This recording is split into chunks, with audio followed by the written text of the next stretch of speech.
Ready. Good evening, everyone, and welcome to the party. We are here tonight playing Dungeon World with a brand new crew, and I am incredibly excited to be here. We are running a pirate-themed Dungeon World game, and I have no idea where it's going to go because that's the glory of Dungeon World, is that we're going to sit here, we're going to create characters. Some of it's mostly done already, so we're going to get through some of the fiddly bits here in the world building on stream, and we're going to get to build the world together. And if there's people interested in talking about it in chat, we may even add you guys into the conversation as well, just to kind of see what's out there. So I think that's really exciting. I'm Throck. I am one of the DMs here at Welcome to the Party. You can find me on the tweeters at ThrockPlays, and here every Friday night for a Tomb of Annihilation game, and Sunday afternoons for a more homebrew D&D 5e game. And then on hiatus right now is my Sunday afternoon Blades in the Dark game, but we hope to be bringing it back after Gen Con. And then for the next few weeks, because it's going to be a short-term campaign, I think, unless people really fall in love with it and want to keep playing, this will be a short-term campaign before we find our full-time replacement for our 8:30 p.m. Eastern slot. And with that, I'm going to throw it around to the group. Shout out what you do, where you are, all that social media stuff if you want it, starting with Captain Jack. Hello, everyone. I'm Cap Jack, or at Captain J Cross on Twitter and Twitch and pretty much everywhere. I will tonight be playing John Majak Tharn, the quartermaster of the ship. Yar. Yes, that has no name yet. Yar. And let's ship do... with no name. It's like a horse, but woodener. But more wood, yar. What else do you play on, Cap? I'm also in the second, fourth, and fifth Tuesday Mimic Nights game here on Welcome to the Party, as well as the alternating Thursday games of Shadowrun and Pokemon 5th Edition. Yeah. So all everywhere. I was unaware of the Pokemon 5th Edition game. Yeah. This is news to me. Yeah. Wow. Okay. Every other Thursday, they play bad guy. They play the bad guy Pokemon team on stream. Team Rocket? Well, they are Team Crossbones. They've made their own, but yes. Yeah. Okay. All right, let's do Archer next. What's up? My name's Archer. I have a DeviantArt page at Archer of the Eye. I am in the Sunday campaigns that just aired earlier. So 3.5 edition, a lot of fun. It's a little bit crazy in that one. Just warning you. I love that one. Yeah. All right, and last but most certainly not least, showing her face for the first time on the Welcome to the Party channel, we have the amazing Miss Abigator Frenzy. Abigator. Abby. Oh my goodness. Hello. It's so nice to be here on this channel that I didn't know ran a badass Pokemon campaign. My name is Abby, also known as Abigator Frenzy. I do stuff on the interwebs. Just follow my Twitter because I'm like on Askren's channels on Thursdays and the Greyhawk channel on Tuesdays, and then on the Forefronts channels sometimes. It depends. So follow my Twitter, you'll get the lowdown. And today I'm going to be playing Captain Winona the Marked Oakley. I'm so pumped. It's gonna be great. I'm very excited. All right, so let's hop right in with knocking out the rest of character creation. Y'all have done some thinking about your characters. You've added in some moves. Moves are the general way things happen in this game, right? Like, let's say you were about to fight a zombie. You would say, I want to make the hack and slash move. If you rolled a 10 plus, you would hit it and no bad things would happen. If you rolled a 7 to 9, you would hit it and there might be some form of, they might be able to hit you 2 or something like that. And if you rolled below a 6, they just get to hit you or some other bad thing gets to happen. I get to make what's called a hard move, which increases the danger against you guys. And this whole game is about following the fiction, right? It's about us together figuring out how to create the world, how to create the story, and then telling that story as a team. It's still deadly. It's still a role-playing game. There are still threats out there, but we're also really want to focus heavily on the story and the fiction as we go along. So I also want there to be a lot of room in this for you guys to kind of interact and role-play. So that's part of my hope out of this, is that you guys think about your characters as we go along, and I don't expect them to be fully formed now. I expect you to, like, you know, figure it out as we go along, just like I am. But let's go around. Everybody already knows what class they're playing, so why doesn't everybody say what class you're playing? I am playing the Sea Dog. Yar. And a Sea Dog is pretty much your straight-up sailing pirate guy, right? Yeah. Yep. So he's got like... Pirating. Yeah. He's got like, what is it, a home in every port, and what are some of your more specific flavory moves? Yeah, I get swinging from the rigging, Yeah. which I can execute maneuvers with +4, would mean something which I think is very good. Yes. Contacts in every port, which I can use to my advantage. I'm a swimmer, so swimming is useful, I'm guessing, on a ship, clearly. Yes, And with two-handed water. crawler, which means when I have a cutlass and a pistol in hand, I do even more damage than normal. Yar. That's before I get me blunderbuss out. Nice. All right. Speaking of a walking human blunderbuss, next up we have Atero. I am playing a Tiro who is a wizard gunner. He just likes to blow stuff up. Yeah. Yeah, pretty much says all there is to say about him. He likes to blow stuff up. Master gunner of the ship. Yep. In charge of all the cannons. It's pretty cool. So a wizard, you get spells, right? Have you Yes. figured out what you want any of your spells to be yet? Currently, I have magic missiles, invisibility, and detect magic. So, Perfect. Yep. Very Okay. basic. None Yeah. of the fun stuff happens till later. Yeah. Yep. Sweet. And Captain Oakley. Oh my goodness. My class is straight up pirate. I'm a straight up pirate. Just a straight up pirate. Yep. Which the main reason why I chose this class is when you look at like the different moves that they have, a lot of it is about pillaging and treasure. And like, for instance, when I arrive in an island after I've been a while, the GM will tell me like either what's stashed there or if there's any kind of buried treasure. And since my character is the captain, I gotta find a way to pay for my crew and to keep things up and running, and just Gotta keep her all of sailing. these. Yeah, gotta keep these people in line. Yeah. Big, salty, angry pirates. So did anybody choose a race other than human? I am actually an elf. You're an elf. Okay. So now we know there are elves in the world. So let's ask a question, and that's something we didn't know before. If you all chose humans, we don't know what other races are in the world, right? How rare do you think elves are, Atero? I'd say pretty uncommon. Like, they're there, but definitely not usually at sea. For sure. And so it's kind of weird that your ship has a wizard on it. Or an elf wizard on it. That's not like a normal thing. Does that sound Nice right? commodity. Yeah. Like, So maybe it's part of your ship's reputation is that they've got an elf on there. They're all extra magical and weird, and nobody really knows about them, and they're all mysterious, and that's freaky. Yeah.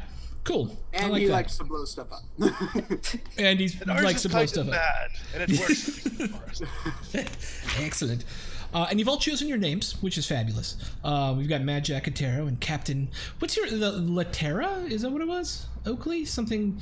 Winona, Winona something Oakley, right? the marked. Marked. Oh, the marked. Oh, I Did I like that. spell that? Yeah, isn't it nice? What are you marked by? Why are you marked? Well, Winona, Captain Oakley, always goes around, and if you do see her, she's always looking really put together. She's got a nice jacket on, she's got breeches, like very neat. If you ever, however, get a chance to see any of her arms, both of her arms are both covered in these intricate tattoos. Nobody knows how far they go down. Nobody knows what exactly they mean, only that she keeps them very carefully guarded and people almost never have a chance to see them. Interesting. Why are they meaningful to her? What's the deal there? It's a concept that I came up with that will probably have some kind of meaning that I will love figure it. out. We'll explore it. We'll play to find out. This is all about play to Eventually. find out. Yeah, I love it. Yeah. So if you ever think of that, we'll figure it out. I'll let you know, yeah. And then why are you Mad Jack? Jack Thorne. Right. He's a former man of the Navy. And he got tired of the, as he likes to put it, got tired of the shit paid, the brutal treatment, and the uptight officers. So he went a bit mad, possibly killed a former captain, and went pirate afterwards. Nice. So there's a navy. There is a power out there that has enough money to build big ships with cannons on them. What kind of navy is it? Like, are they an empire? What's the deal? What kind of navy is it? Think the British Empire. Okay, so there's a British Empire-like thing out there. Does it have a name?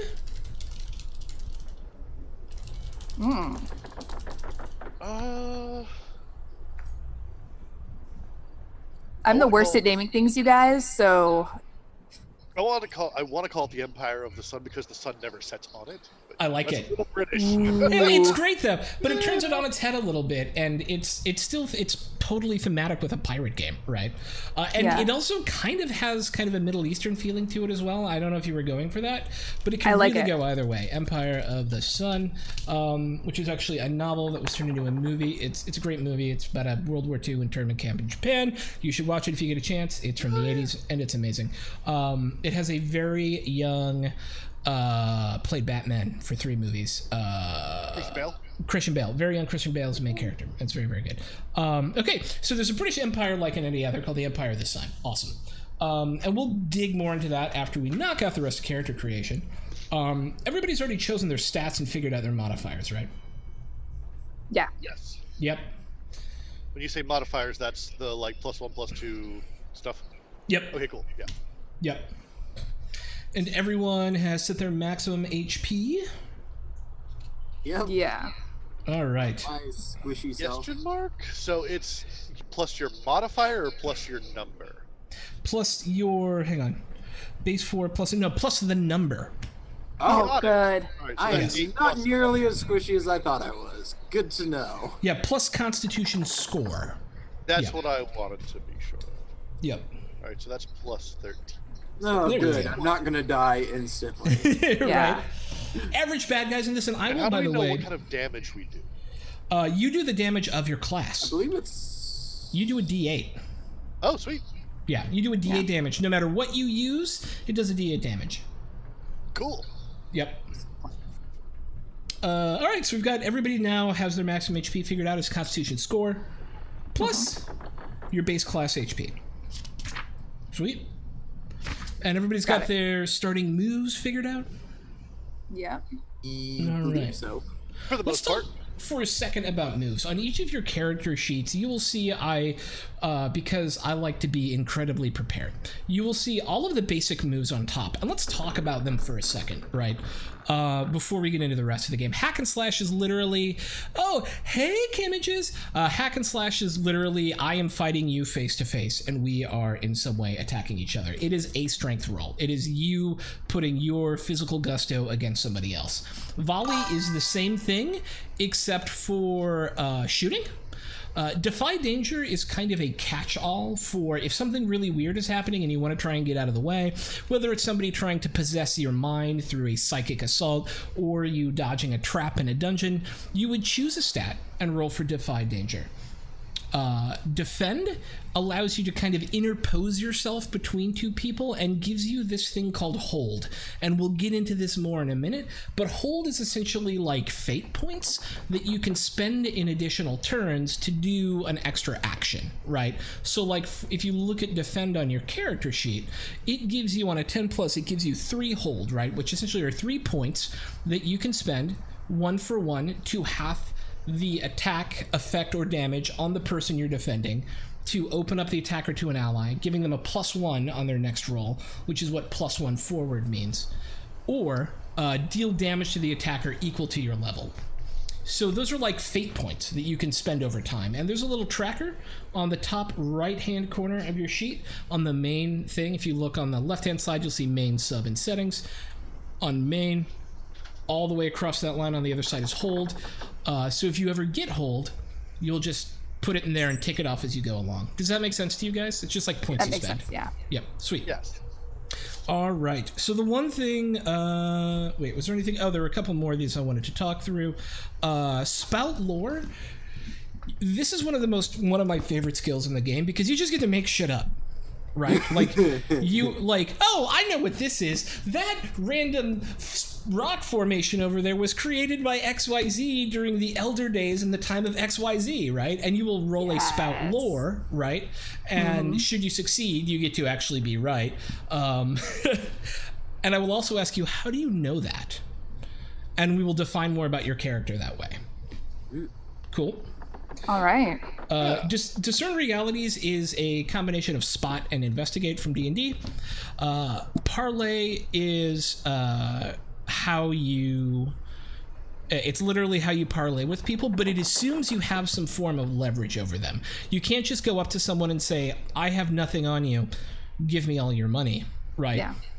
It assumes you have some form of leverage, and that could be anything from blackmail information to physical threats to... I got a pistol. Like, I have your children captive in my ship, I need your help, right? That would be parlay. You have some form of leverage over them, and it could be positive leverage too, like, oh, they love me, I've done like 5 favors for them before, and so I will parlay with them, cashing in some of those favors, right? So the big thing is it assumes you have leverage. An aid or interfere is the last one. You can choose to help or hinder party members. And let me read the rule for this one real quick, because it's the one that got used the least last time we played. Oh yeah, you can only help or hinder someone you have a bond with, which is what we're going to be getting to in a moment. And what it allows you to do is either try and stop them from doing something or help them with doing something, right? You can either give them plus or minus 1 or 2 on rolls, depending, to get in their way and be like, no, stop it, don't kill that person, or whatever, right? So those are the basic moves, and you will call out moves whenever you feel like the fiction demands it, or I may call for you to make a move as well when I feel like the fiction demands it. However, I will never roll dice in this game at all. I have no dice in front of me. I will not have a dice roller up. Damage is going to be based off your rolls and attacks. What happens in the fiction is based off your rolls. I roll nothing throughout the whole game. Shit. You will even roll so interesting. Right? And you will even roll the damage that is applied to you. Oh, that's just lovely. Yes. Which is what I love. I love that about this game. All right, so has everyone chosen an alignment? Oh, yeah. Yes. Okay. I did not, actually. All right. Wizards can be, is it chaotic or neutral, I think? Good, neutral, or evil? Oh, they can be good, neutral, or evil. Yes. I'm just going to be neutral, because that's more interesting. Love it. It is more interesting, right? And so you want to mark down, you get XP for acting out your alignment. You can choose at the end of any game to change your alignment to one of the other alignments based on the goals set before you, right? Alignments are not hard and fast in this. If at some point you have to go really bad for a while, then you go really bad for a while, right? And that's because it is not assumed that you live a life of pure lawful good, right? It is, you can kind of switch that up as we go along. Cool. But you get an XP for acting out your alignment in some way. Cool? Nice. Yeah. And then I lost my page because I'm smart. Here we go. We need to choose gear. Now, I imagine not a lot has happened on the gear front yet, although I might be wrong. I picked my starting gear, so... Yeah, Okay. same. Oh, everybody picked their starting gear already? Yeah, I just didn't know where to put it, like, on the sheet. You click on sub, boink, and then you add it to your gear. You can just, add like you add anything else. Yeah, I'm actually on your page. I just clicked on it for you, Abby. Thank you. Okay. But let's talk over a couple things in the land of gear. So you'll notice some people get adventuring gear, and it has X number of uses, right? So, as a cost to a failure, or a, like, 7 to 9, I can say, yeah, you make it up that cliff, but you've expended one of your adventuring gear, right? Yeah. So instead of saying, like, I have 50 feet of rope, and a grapple, and a 10-foot pole, and all that things, if you have adventuring gear, it just assumes you have a backpack full of the shit you need, and you spend it as you need it, right? Also, you will see that all of your gear has tags, things like close, or precise, or messy or loud, right? These help you define the fiction of how your combat happens, right? So like if you have a close weapon, that means you have to be almost face to face with them in order to fight. Like daggers are a close weapon, right? If something is both close and ranged, it's probably a spell. And the three range brackets essentially that are, and it's all very kind of abstract, are close, near, and ranged. There might be far in there too, but I'm 100% sure there's close, near, and ranged. Far. Is there a far? Yeah. Yep. So if you think about it this way, close is a dagger, near is a sword, far is a spear, range is a bow, a gun, or anything else with a range damage, right? So if you were attacking somebody with a far weapon, you would have to be like, I need to defy danger to get in close enough to stab him with my close weapon, right? Does that make sense? Yeah. You kind of, yeah. Okay, and so that's most of the gear. Also, loot in this game is mostly abstracted out into coin. You will find X amount of coin as we go through the game, right? And coin can be spent for things like when you go back to town, you spent a ton of coin and you figure out what your next adventure is. You have a giant party, and you get benefits and bonuses for like holding that giant party. It's pretty hilarious, actually. But yeah, that's the basic character creation. I love that you guys did your homework. Yay. Thank you so much for that, by the way.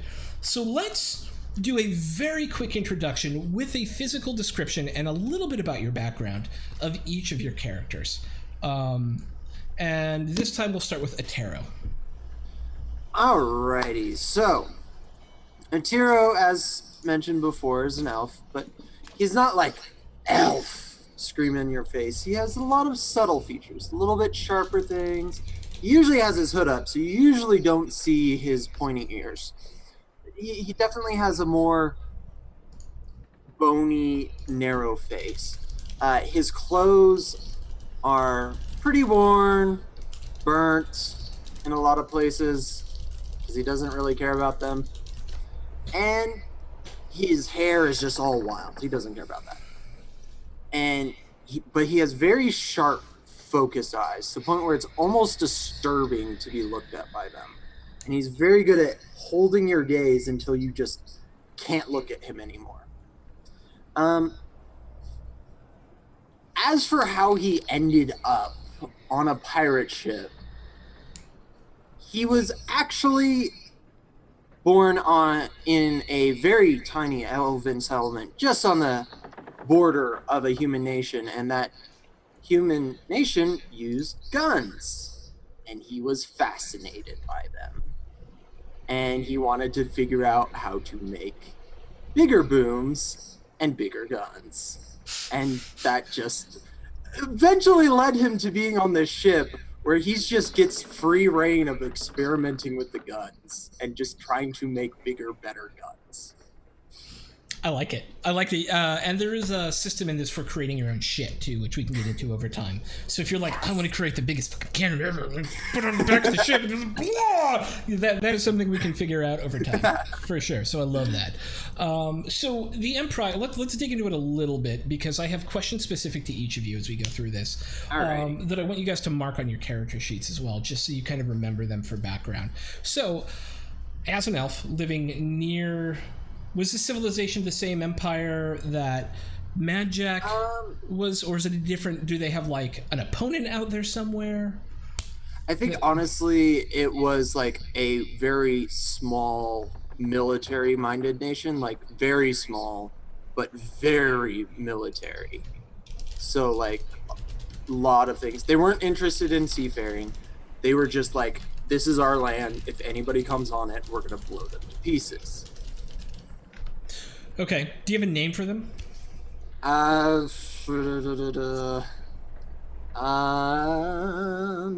What was it? Edelbar. Edelbar. I like it. Edelbar. All right. And was there a name for the Elven nation as well? It wasn't actually a nation. It was just like a small roving settlement. Oh, you guys were like, okay. Really nomadic, no official title or anything. I like it. Cool. All right. So what else do I have? For the gunner, I have some specific questions. Alrighty. When should the ship run out the guns? As soon as they see someone. Nice. I like it. What is your You never favorite? know. You never know. Right? Fire at a distance, or when you see the whites of their eyes? Staggered.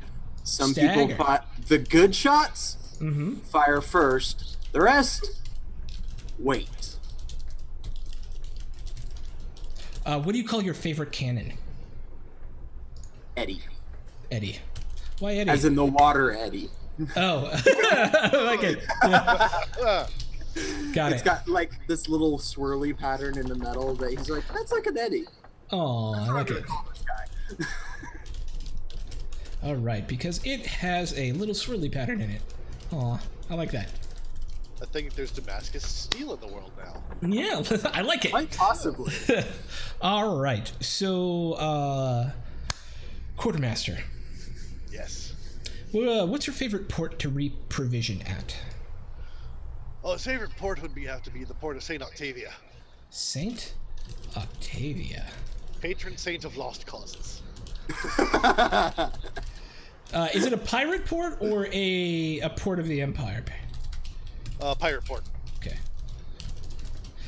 So assuming that you guys are in the middle of the map that you guys see, where away from you is it? How far? Assuming in a day you can travel about 120 miles. Look at that now. Oh, there we are.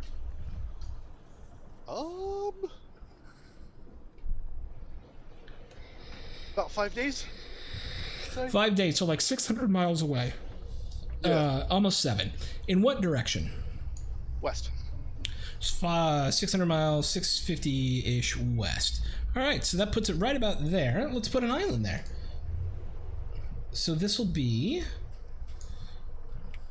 Saint Octavia. Is that what we called it? Saint Octavia. Yes. Saint Octavia. All right. So we are starting to populate the map. One of the foundational precepts of Dungeon World is draw a map, leave blanks, and that's what we're doing. So Saint Octavia is a pirate port, 620 miles, direct west of where your ship currently is. I love it. I think I've broken the map on my end. It's okay. Saint Octavia, pirate port. Twink. There we go. Sweet. Okay. So if that pirate port is all the way over there, where is the? And this is just kind of a follow-up because you come from the Empire to begin with. Where's the Empire's sea? Like, where are they, or are they kind of all around? Scattered about, mostly to the north and east. Mostly to the north and east. Okay. Do they have a port within a week or two's travel of where you guys are right now? Probably about 2 days away. Oh, wow. Okay, so pretty close to where you are. Okay. So there's 120 to the northeast, maybe? Northeast, yeah. Okay, so that's going to be 240 miles. So that puts it right about there. And so what is that called? Let's see, that one. That's one of the jewels, so it's called the Shining City. The Shining City. Wow. Okay. So we'll put it Because there. they're fancy and they love their overly dramatic names. It's really just a pile of rocks, if we're being honest. Text. The Shining City, Empire Port. Okay. Sweet. That does mean that lanes are rife for plunder here. Yeah, absolutely. And so does that mean the Empire's kind of far to the northeast of you guys? Yes, with scattered, Like mainland, right? Yes, mainland is way out there. Okay. To like the And northeast? this is more- And anybody can answer these as well. It doesn't just have to be... I should not... Yeah. No, I was just gonna say there was probably outposts scattered like on the way, but we wouldn't be really close to the mainland, Yeah. especially with the pesky navy. Yeah. Okay. That is awesome. And we're starting to fill in blanks on the map.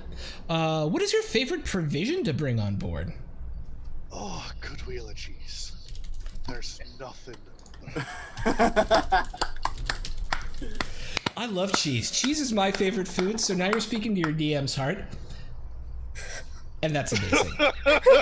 I had cheese with both my lunch love it as well, but it hates and my me. dinner. It does not hate me. We have an excellent symbiotic relationship, me and cheese. Tum tum tum. Last but not least, so long as I take my lactate. if slipped a little bit of coin by some of the other crew on the ship, just looking for some grog or a little bit of bread, would you look the other way? Absolutely. If it affects the safety of the ship, hell no. Okay. Now, if it doesn't, let's say I catch them in the middle of a secret card game below decks, I can look the other way for a cut. Excellent. Sweet. And last but not least, I wanted to leave you for last, Captain, so that the pyramid kind of builds up to you. How did you get this ship? Let's actually go one step higher than that. What the hell is your ship called? Ooh, this is something that I haven't. Let's see. So I play in another pirate campaign, and our ship is called the Happy Hour. I want our ship name to be a little bit more serious than that. Just a tiny bit. Okay. Let's see. I'm thinking something kind of mysterious because at least from what I'm getting right now, the bits that people have heard about the ship and the crew, all they really know is like they've got some kind of like elf and this weird magic shit going on, and I haven't really seen like there's been rumors about stuff, but nobody really has any solid concrete like, oh yeah, this is definitely Just throwing this out here, the Iron Maiden. I like it. I'm going with it. The Iron Maiden. All right. That is the one that I was going to suggest. The Iron Maiden. I like it a lot. Okay, so the Iron Maiden. I like it. Okay, so your ship is a sloop. How much do we know? How much do you guys know about ship stuff? What do you want to know?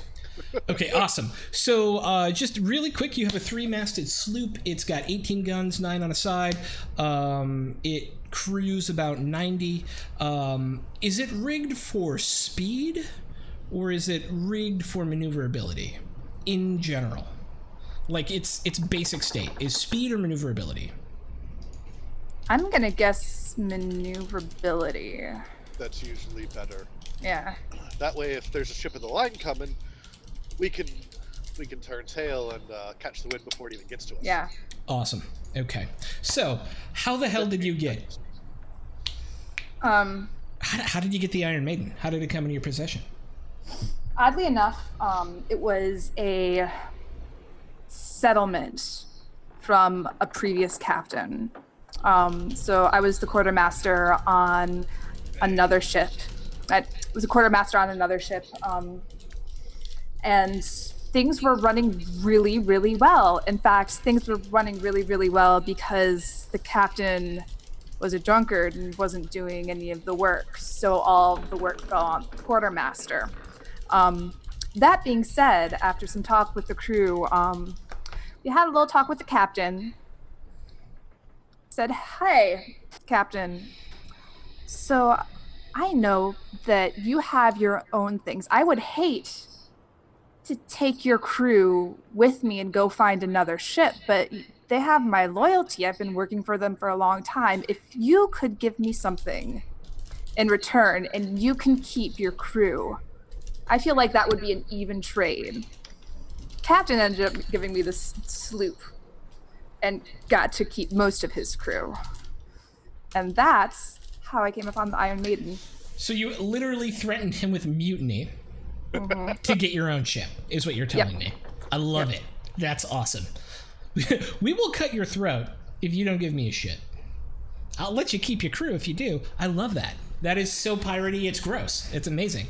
Who is your biggest pirate rival?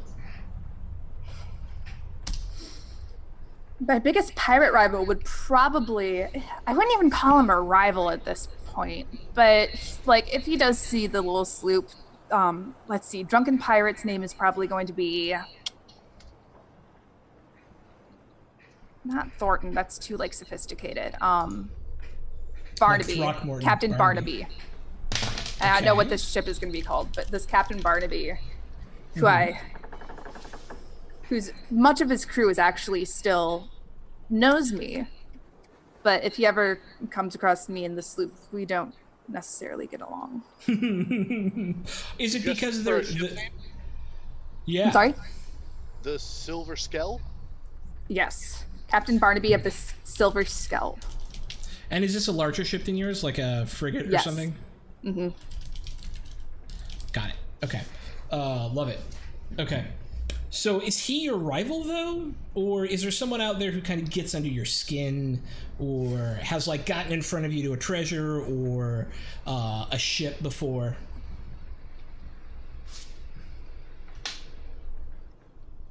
There is this one. Winona takes much pride in being a female captain and having gotten to her place with a crew that respects her and follows her orders. There is one other captain who is the exact opposite of her, is just super like loud and chaotic and just preposterous. Her name is Rose. She's a bitch and I hate her. Basically, she's gotten in front of me and a couple of treasures, and there's just something about her because she hasn't earned her place.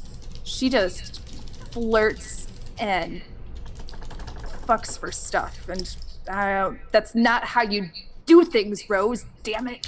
Interesting. I want to dig into this a little bit, actually. It's part of the world building process. She hasn't earned her place. So it's not just a pirate free-for-all out there. There's like a pecking order?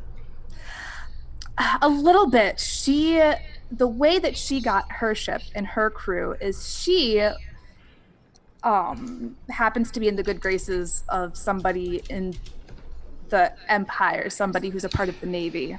Oh. She's basically sleeping with an admiral or somebody who is kind of like paying her off on the side. So she's going off having a jolly good time while this guy is basically funding her exploits. So in my mind,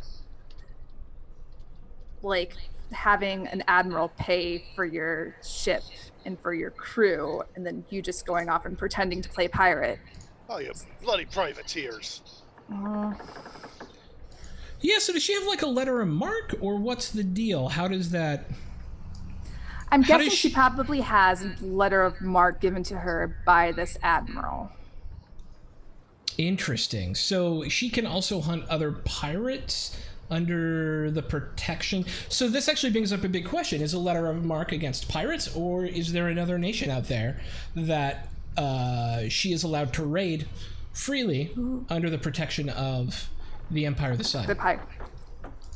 That's a good idea. Do we want another empire? Like I'm going into thinking- this? So I've been thinking about it for a little bit. So there is another empire, and whereas the Empire of the Sun is in the northeast and very like navies organized and all this, what if the other one is not an empire but a scattered alliance of like a bunch of island nations, I like it.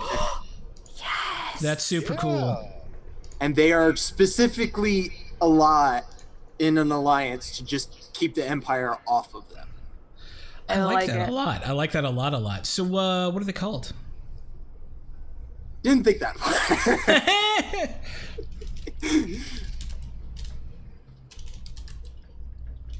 But it's an alliance of smaller island nations trying to stop the Empire's expansion, right? The Empire of the Sun's expansion. Yeah.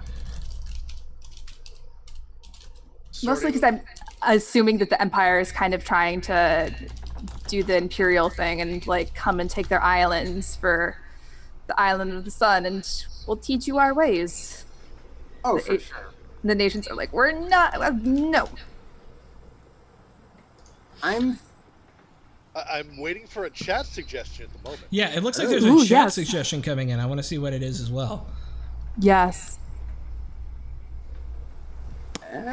Come to us, Dakota Vega. do it. If we're Yeah. talking about like magic, can the Empire not have a lot of like history of magic? But the reason that these nations have been able to keep off the Empire for so long is because they have some kind of like native magics or something that is basically helping them push back the empire, and that's the only reason why they've been able to like. That makes a lot of sense. Yep. So are they actively at war right now, or kind of a cold war, or somebody winning, or is it like a stalemate? What's that look like? Stalemate. That's what I'm feeling. Suggest. So Anybody in chat, go for it. Smaller I kind of like the numbers idea that than pirates magic are kind of in a brush war for them. gives them a Yeah. stalemate. Okay. And so the pirates kind of help out this smaller alliance? They'll help out whoever seems to be losing and who's Okay. willing to pay. Look, we don't take sides. That's not what we do. I would never think of taking a side or taking advantage of this whatsoever. Just somebody has something to offer in exchange for help. Yeah, I like The it. only sides that we're really big on are broadside. Ugh. Okay, so if Dakota Vega, if you want to throw in a suggestion somewhere about our world building, you should absolutely feel. Oh, here we go. It's a group who follow the Pirate Accord, a group of pirate captains who stick to a particular code, but perhaps there is a renegade going on. They follow after a mysterious captain ship known as the Atlas. Interesting. I think this think- is a separate group, right? I think that would be Having a separate like a group. third power over there. Yeah. So there's kind of like organized weird pirates who kind of follow a pirate sort of thing, and then there's kind of freebooters like you Pirate guys. cult. A pirate cult. I like it. That's what we'll call it. It's a pirate cult. And it's I called love the it. Accord. Called the Accord. The Dragon Island Alliance. The Dragon Dragon Islands Alliance. Okay. So altogether, they're known as the Dragons Alliance, Yeah.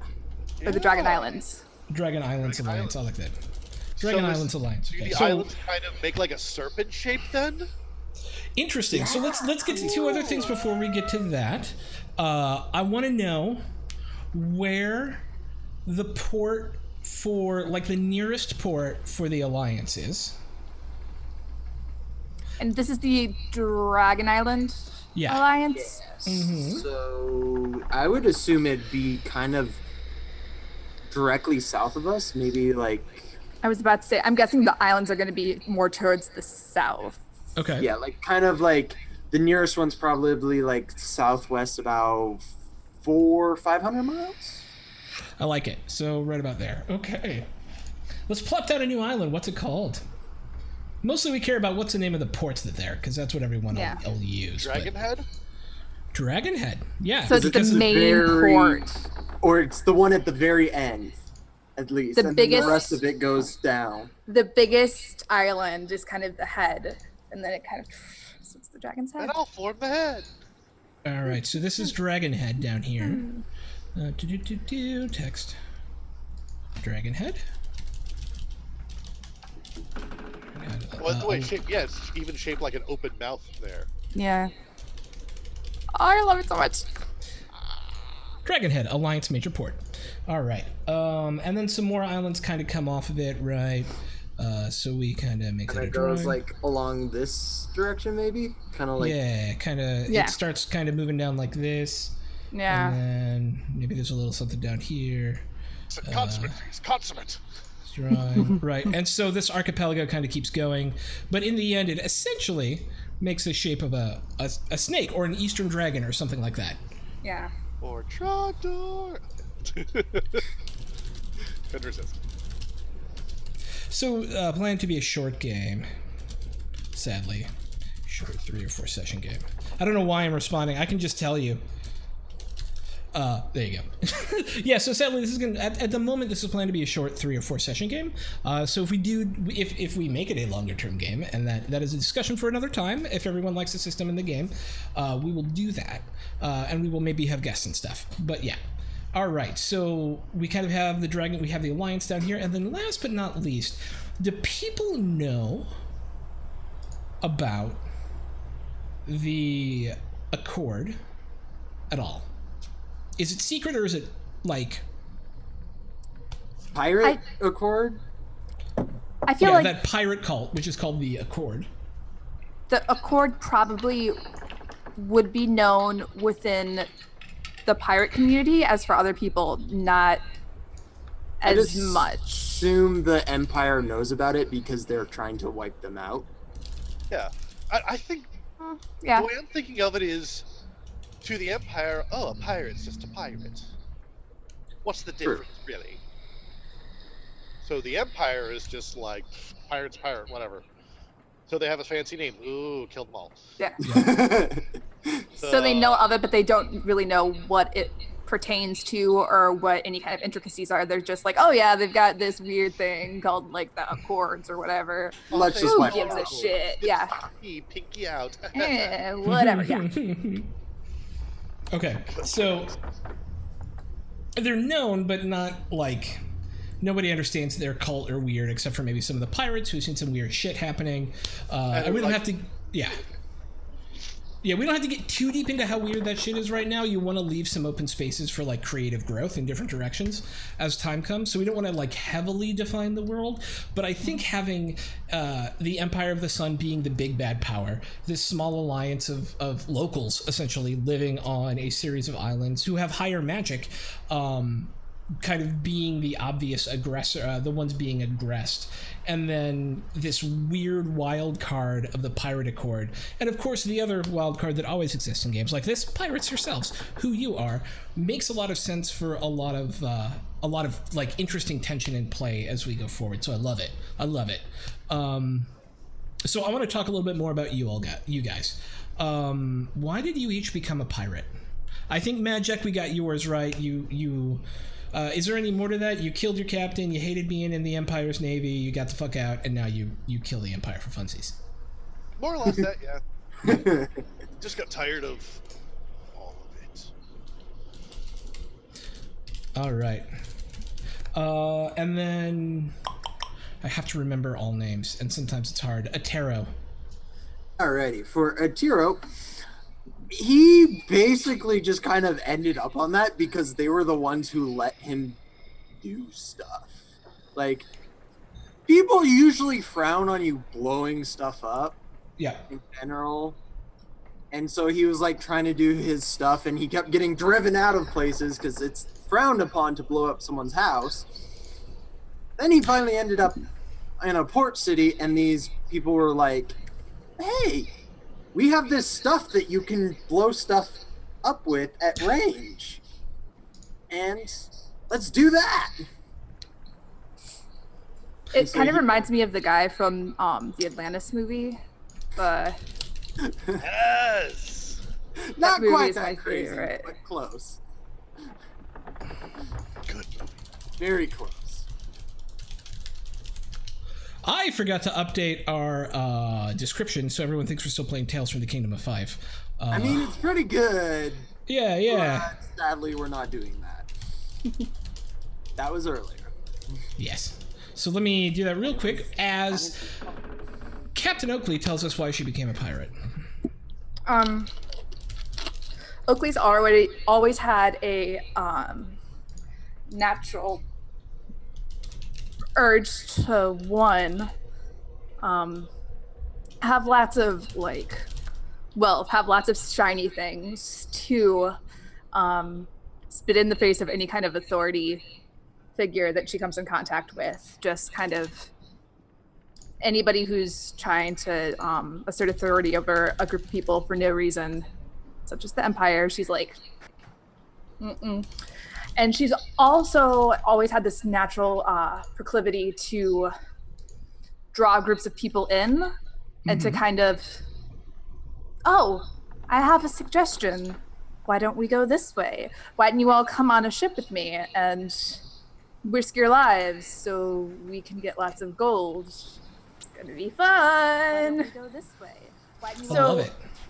Yeah, just kind of a natural proclivity. She's grown up kind of by the ocean. It's just kind of come very naturally to her. Awesome. So it's about freedom and being able to find your own way. Yes. Love it. Makes a lot of sense. Okay, so what other questions did I have before we get started? What kind of pirate are you? there are lots of different kinds of pirates, right? You could be the honorable rogue, you could be the bloodthirsty killer. So take a second, and what kind of pirate are you? Just feel free to pop up when you feel like you're out. So Atiro doesn't actually care about the whole pirating aspect of it. He likes getting wealthy because it allows him to buy more supplies and stuff, but he really just wants to blow stuff up. So if he's told, yeah, go ahead, you can destroy that ship, he's gonna destroy the ship, no questions asked. Love it. So you're literally there to learn the shit you want to learn, right? Yes. Pirating just gives you the freedom to be able to experiment with what you want to experiment with. Exactly. I love it. How about you other two? I think for Mad Jack, after turning his back on the Navy, he's a pirate through and through. Good, bad, very, very ugly. Mm-hmm. So much more of a willing to do what it takes, morals be damned sort of pirate? Very. Okay. And then Captain Oakley. Very much a fearless leader. Take what you can for you and your crew. Nobody gets in the way or they will be cut down. Kind of ruthlessness. You have your own. You watch out for your own, and anybody else, be damned. Kind awesome. of, yeah. I like it. Yeah. So your pirate ship is family. Mm-hmm. Yeah. Not even.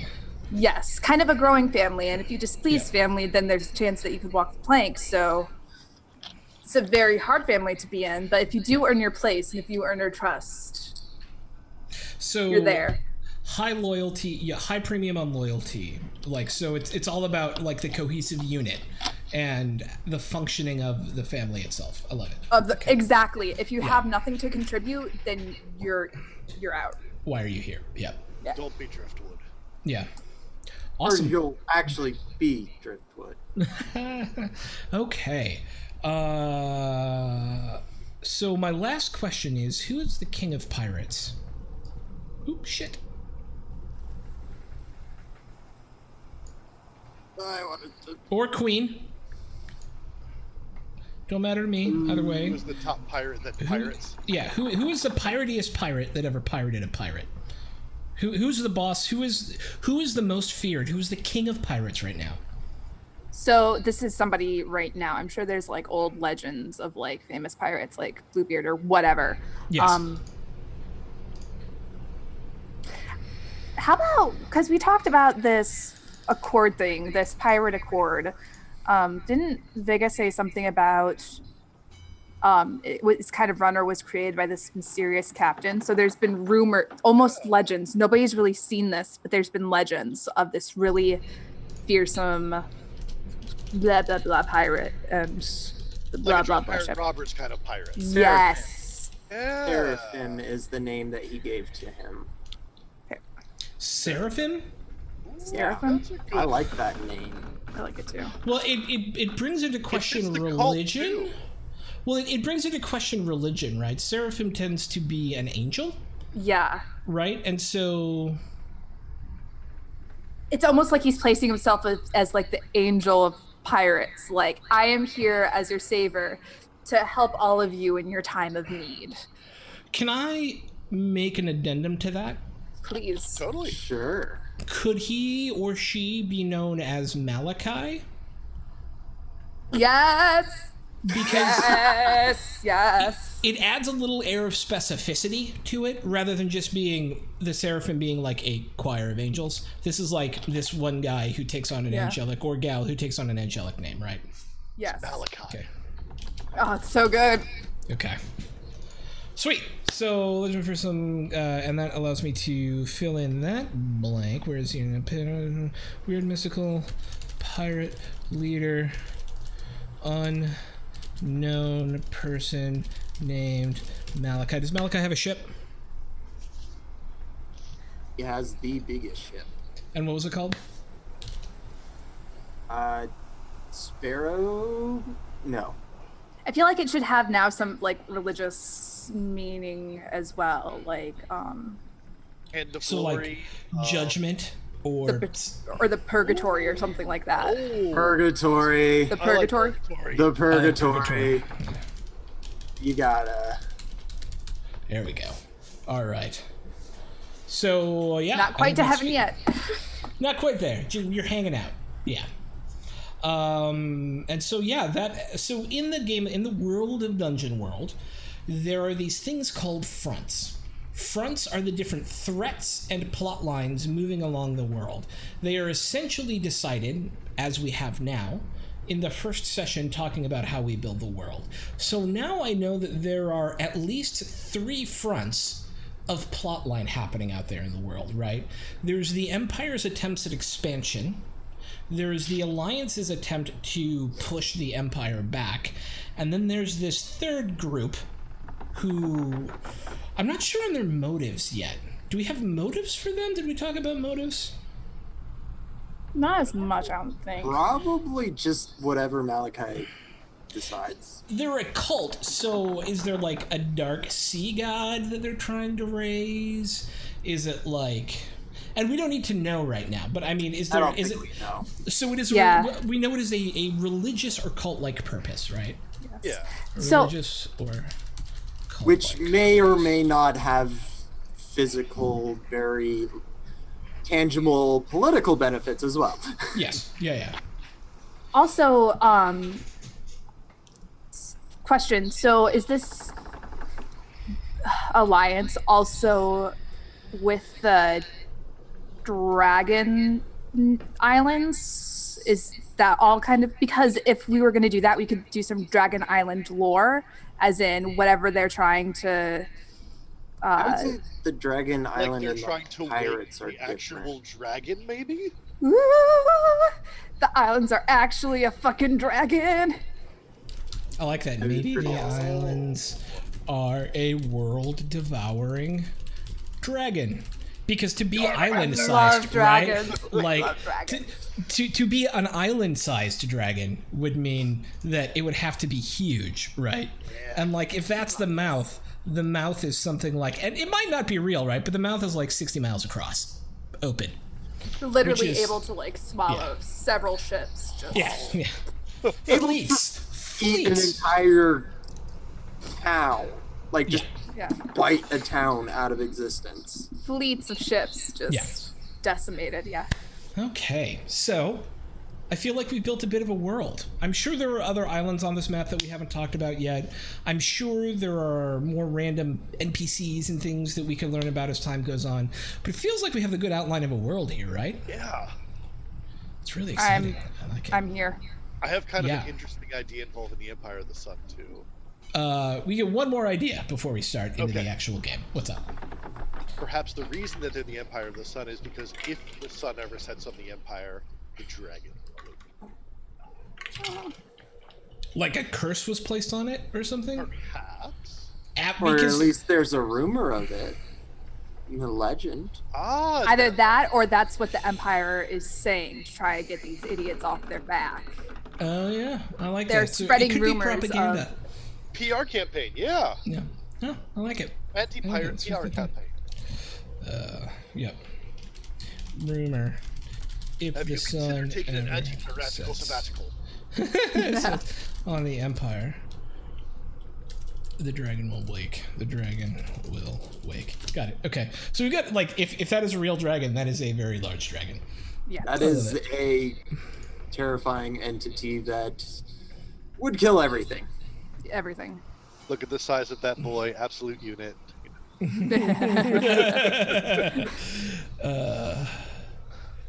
What's the name of Rose's ship?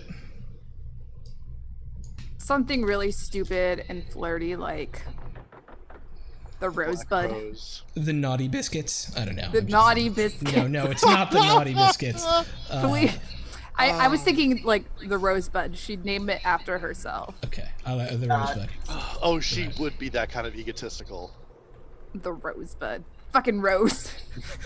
I feel like she's gonna be one of those enemies that's just gonna be like whenever anybody brings her up in conversation, like just stone cold. Fuck that bitch. Yeah. Fucking Okay. Greg. So Do you guys want to take a quick break before going into the actual game part of this, or do you want to just keep going? I'm good. I'm good too. Yeah. Okay. Sweet. So, having filled in all of these blanks, I also create bespoke soundtracks for all my games, so if you're not listening, all you gotta do is go to the cog, turn up your master music volume to a comfortable but not invasive level, and you will have a soundtrack.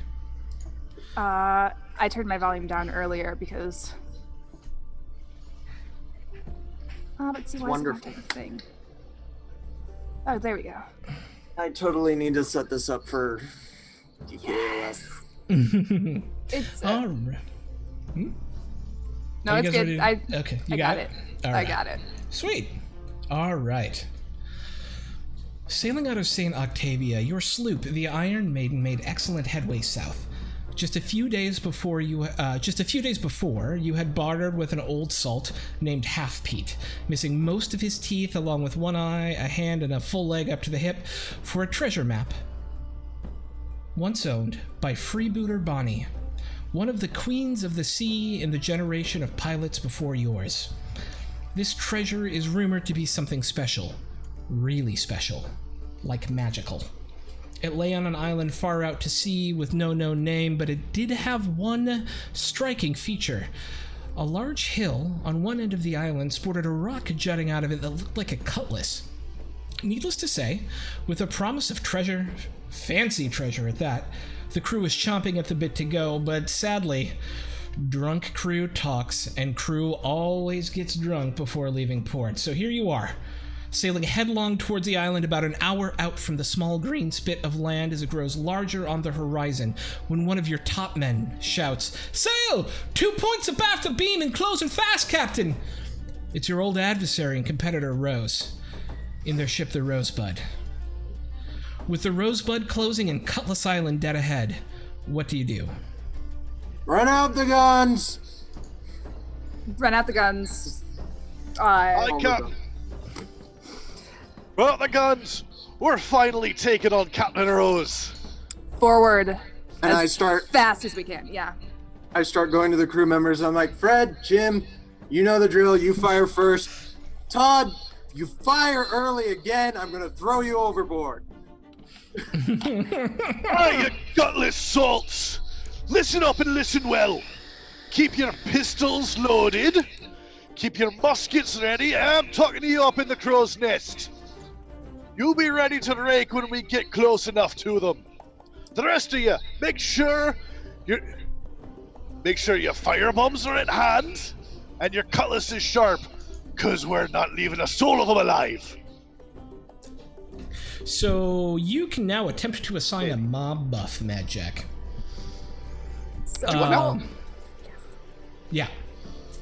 So I want you, based on that speech, would you kindly roll me a Defy Danger roll?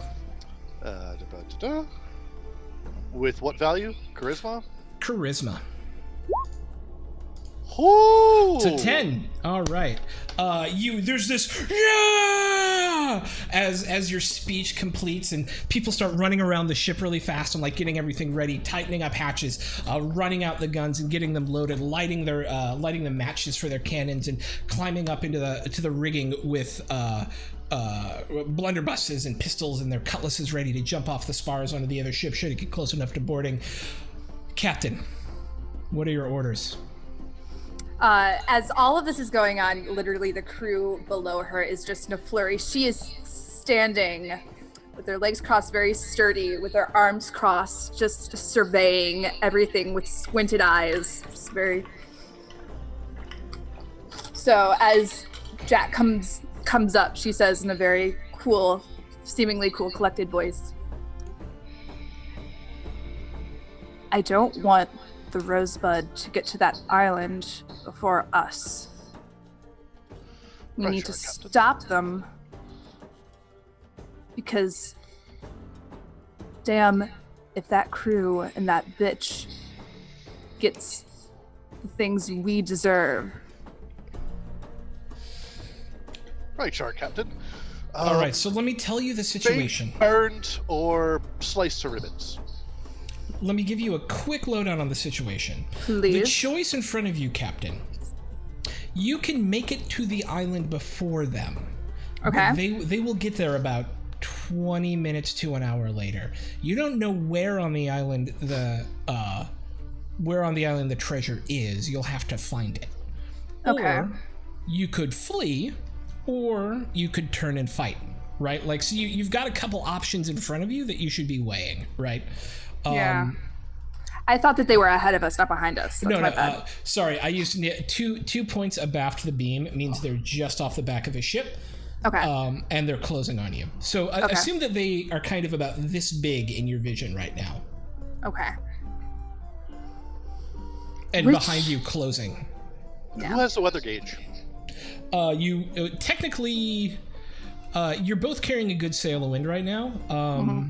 But both of you are gonna be in the lee of this island, which means you're gonna start losing wind the closer you get to the island.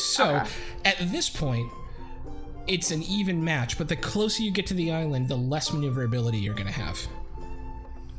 So which is more important, to get to the island first and to get the look for the shit, to turn around, fight or fire before they get any closer and risk losing some of our crew and equipment? We're not running away. What type of ship? Do we know what type of ship she has? I was about to say, in terms of like crew and stuff like that, how it's a sleeper war, dangerous just like is you this guys. ship? It is a similarly built and sized ship to yours. The only difference between your two ships is she has a gorgeous pair of chase guns. And what chase guns are 2 swivel guns that sit on the back deck that are smaller than other cannons that allow them to fire at a pursuing ship. Okay, so that doesn't really matter because pursuing is just... Yeah, currently it doesn't matter. Okay.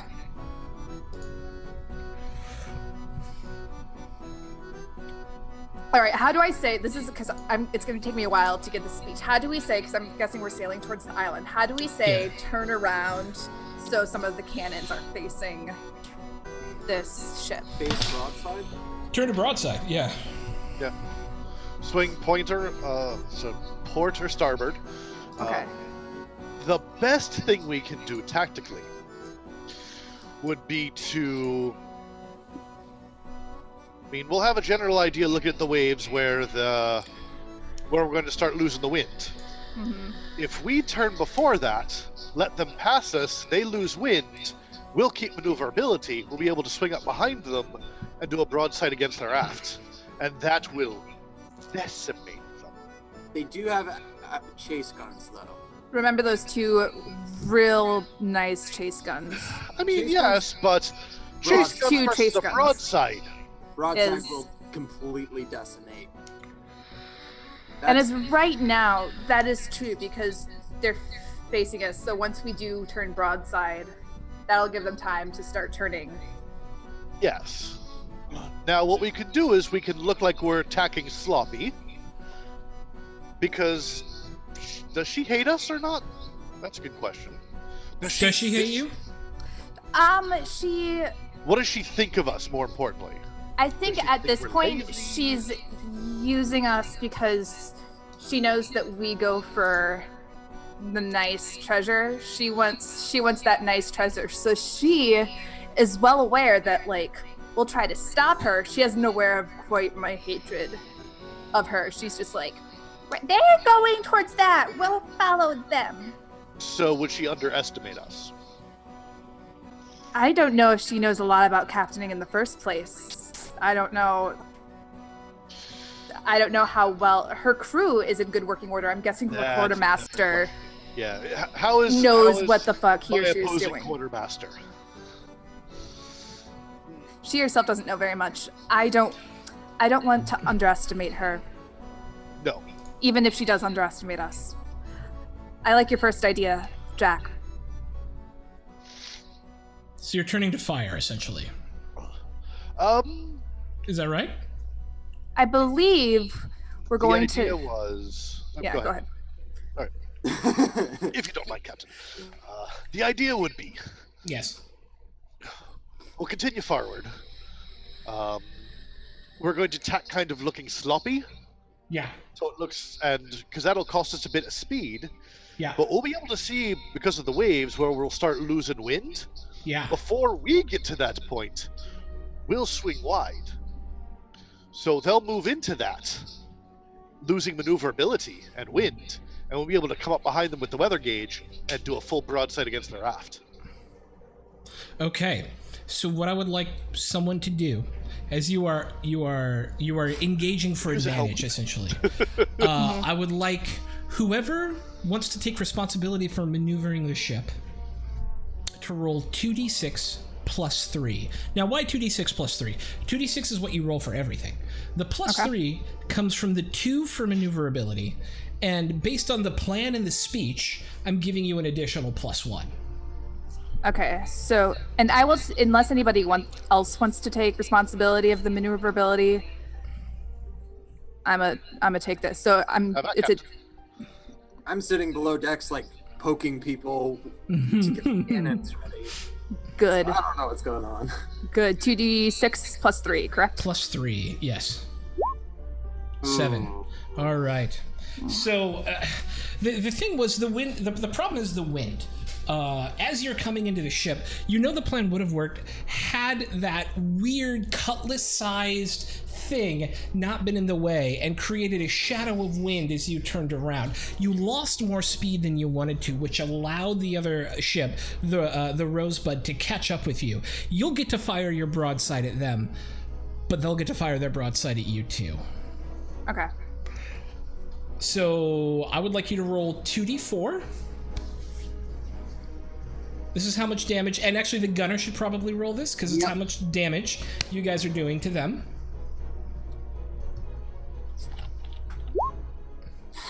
4. All right. Okay, not as bad as it could be. And to give you some,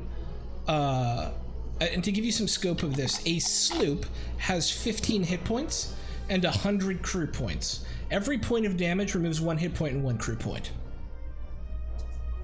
Cool. Okay. All right. And so, Captain, I would like you to roll the damage that your ship takes. 2d4. So, gotcha. They did a little bit better. So you actually got, and it's actually because as they were turning, they were able to get one of those swivel guns around on you, and they fired their full broadside, and that final gun just kind of slams through the back of the ship. You know it went through the captain's quarters, and for a minute you feel like the rudder give way, or your helmsman will be like, "Rudder gave way!" And then he's like, "Wait, I've got it back." Something got knocked loose down there. So you have lost 5 hit points off the sloop. And 5 crew points. So we've got 100 crew points altogether, and how many ship? 15. 15? Yes.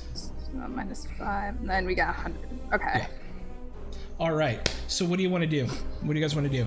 You're now about 150 yards apart, probably half a mile from the island itself, trading broadsides. Okay. How far apart are we? About 150 yards. All right. So I called the gunners to the rigging earlier. So I think Mad Dog would be like, "Are you waiting for a gilded invitation up there? Fire it down on them!" They are way too far away. Yeah. Even for muskets? For musket? Okay, I would give it to the muskets. Yep. So they start shooting into the ship. This has to happen as part of a larger action for the ship's maneuverability itself, as ship combat is a little bit abstracted, but I will give you a bonus for having the musketry up there set and ready to go. So, do you want to stay in range and continue duking it out broadside? Do you want to try and reposition your ship some way to get advantage? Do you want to try and board? Do you want to try and disengage? What can I do in this situation to make it a bit better? See, I'm looking at the different move? Like, is this something that a move could possibly help out with if I have anything? Because this is where I don't know the system that well. So if For somebody sure. has a move that could be used in this situation, Yes. So two we'd be things. allowed to. Okay. If you have specific character moves that affect the way your ship works, you can Okay. totally use those. There are also ship-specific moves, which I've been kind of narrating, so I didn't have to, Okay. That makes sense. But there are essentially the naval maneuvers are here. Yeah, so you can come into fighting range of an enemy ship that tried to avoid combat, and then you will have advantage. This time, nobody has advantage on the weather gauge. Position your ship to do a full broadside at the ship. Without taking damage from the other ship is what you're trying to get right. You can grapple and board, or you can disengage from battle, or you can try and navigate the ship through something dangerous. Now, how near are we to this Cutlass Rock? About a half a mile from the island. Now, is there any way that we can maneuver the ship kind of behind this rock, so that way if the ship does try to fire, it would hit this rock, so it would force the ship to the other ship to come closer to us, and to the point where it would be, I don't know, vulnerable if it was trying to essentially follow us through these rocky shit. Absolutely. I would call that making it a dangerous navigation check, right? Because you're both going to have to like heave closer to the island to be able to get that feature, which is relatively tall. It's probably 300 or 400 feet tall, right? It is a large, like scimitar sort of, or cutlass sort of shaped rock coming out of the island itself. So I will need a maneuver roll. Okay. +3. So 2d6 +3. So I kind of calmly seeing the damage this ship has taken. Yep. Damn, made a bad call. Okay. We're going behind the rock. I don't know how to make that sound piratey. 8. Okay, so 1 second. Let me look at the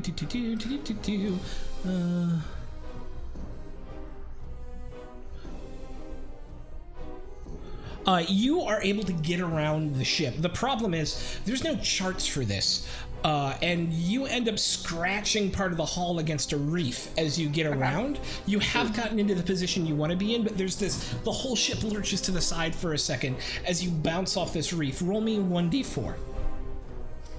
Please be a nat 1. Please be a nat 1. And the ship takes 2 more points of damage. Okay. Good. All right, so now you've got them in position, you think, where you can maybe remaneuver them around, maybe try and like swing the ship. What is it? So now that you've got and their cannon fire goes off, right, as you come around the island and just blows into the island itself, and you see these like piles of dirt. You actually, because you can see a cannonball in flight, see one of them like bounce off and careen off the top of the Cutlass rock itself.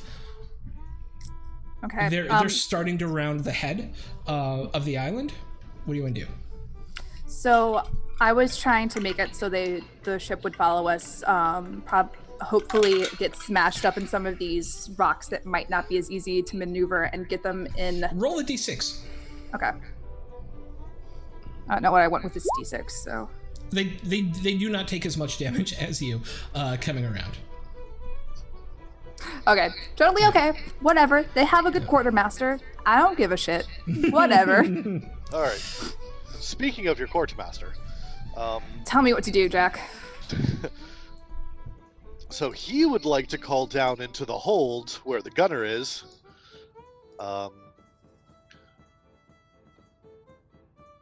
Just blanked on something real quick. There it is.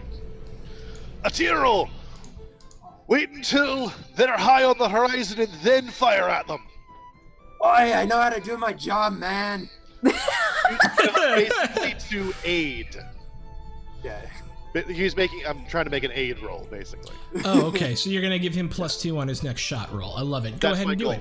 Yeah. So you're just aiding him. Okay. Yep. You're fine. You'll be able to give him +1 to the next roll of his. But something is gonna happen to you. Alrighty. So as a gunner, I noticed that I can add damage to the broad fire on a Yes. good roll. Okay. So the plan is now to bring the ship back around and try and shoot him, is that right? Yes. I believe Okay. so. So that'll be the maneuverability roll, and then you get to add damage on a successful check as well, right? Yeah. All right, let's check that rule out because I am just learning the pirate rules. They're new to me. Gunner, cripple. Where's your crew? Here we go.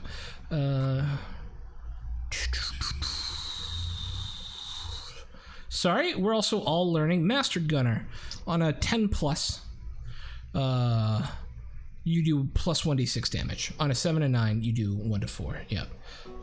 So you will roll plus int. Okay. So that would be... A 2d6 plus your intelligence bonus. Okay.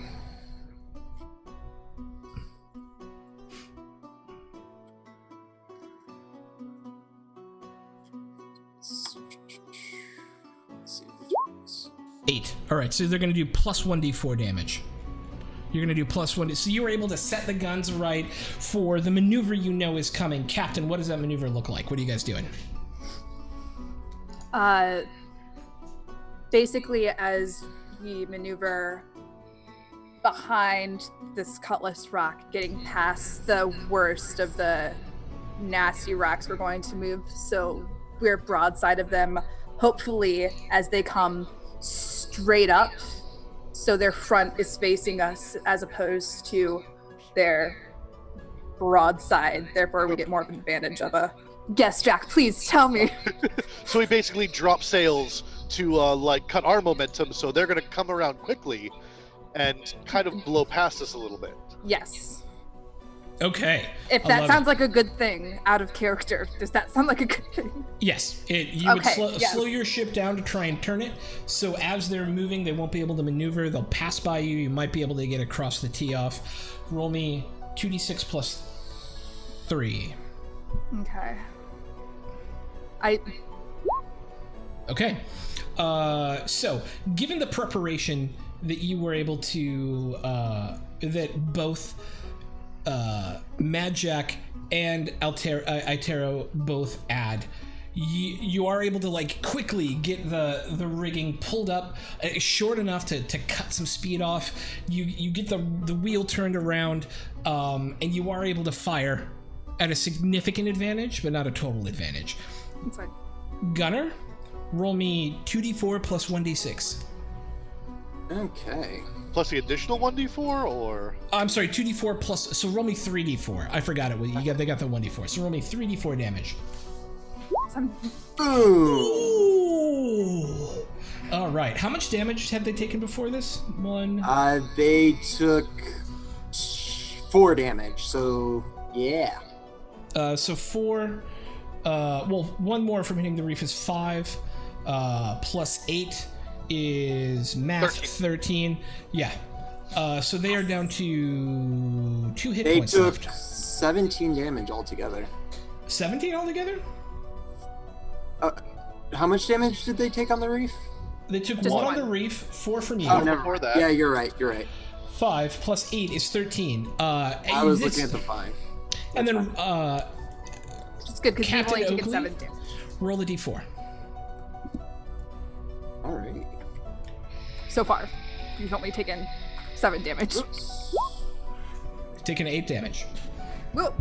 Bad. As they are able to get a few guns, including one of the chasers, off at you, but this raking broadside just blows through the ship. The mainmast and the foremast both come just falling down, covering the front half of the ship in a pile of wood and canvas, and you can hear screams coming from the ship as it starts to float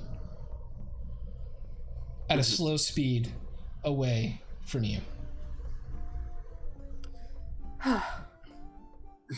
Do we fire again? We fire, we sink them. Fire once Or- more while they're retreating. I don't think they're retreating. I think they're not going anywhere, Captain. They're not going anywhere. Oh, I thought they said they were floating away from us. they're floating. Yeah. They're they not have one mast and look like they're taking on water. Yeah, shoot again. Hi, Captain. I'm firing again. Come about. Let's put this one away for good. Still roll me maneuver 2d6 plus 2. Yeah. Okay. Plus 2. Yeah. 9. Great. They don't have any advantage. There's the only negative to this is that it's going to take you extra time to get to the island because you're going to be kind of sailing past it at this point. But gonna roll me 2d4. With a final salvo of cannonballs through the backside of it, you see smoke starting to rise from the center of the ship, and then suddenly in the center of the ship there's a explosion as you see the ship slowly kind of crack in half and settle. The water here is not deep enough for it to completely submerge. You still see that mizzen mast, which is the back mast, above the water as it sinks. There are survivors out there, but it would be hard. You see a lot of flotsam and jetsam around the ship, is the best I could say. But yeah. Atiro is sitting there with kind of like resting against one of the cannons and just has this giant smile on his face because that was a beautiful explosion. Nicely Mad done, Jack's team. gonna lean over the railing, look back to the captain. Are we offering quarter, Captain?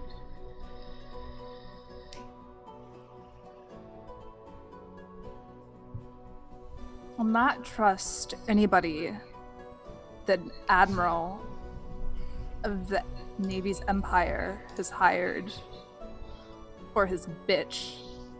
I think not. We'll let them struggle a bit. If anybody approaches us, then we'll talk. Okay. It's this. I'm gonna go for it, but okay.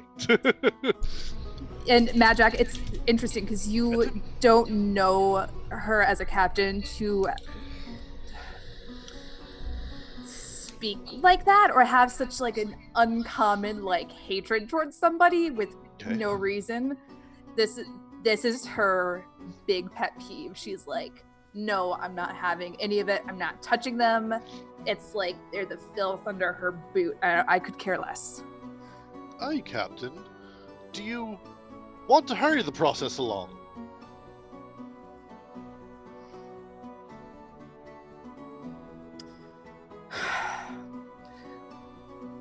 We've taken enough damage as it is. I'd hate to waste good ammunition and good supplies on the likes of them.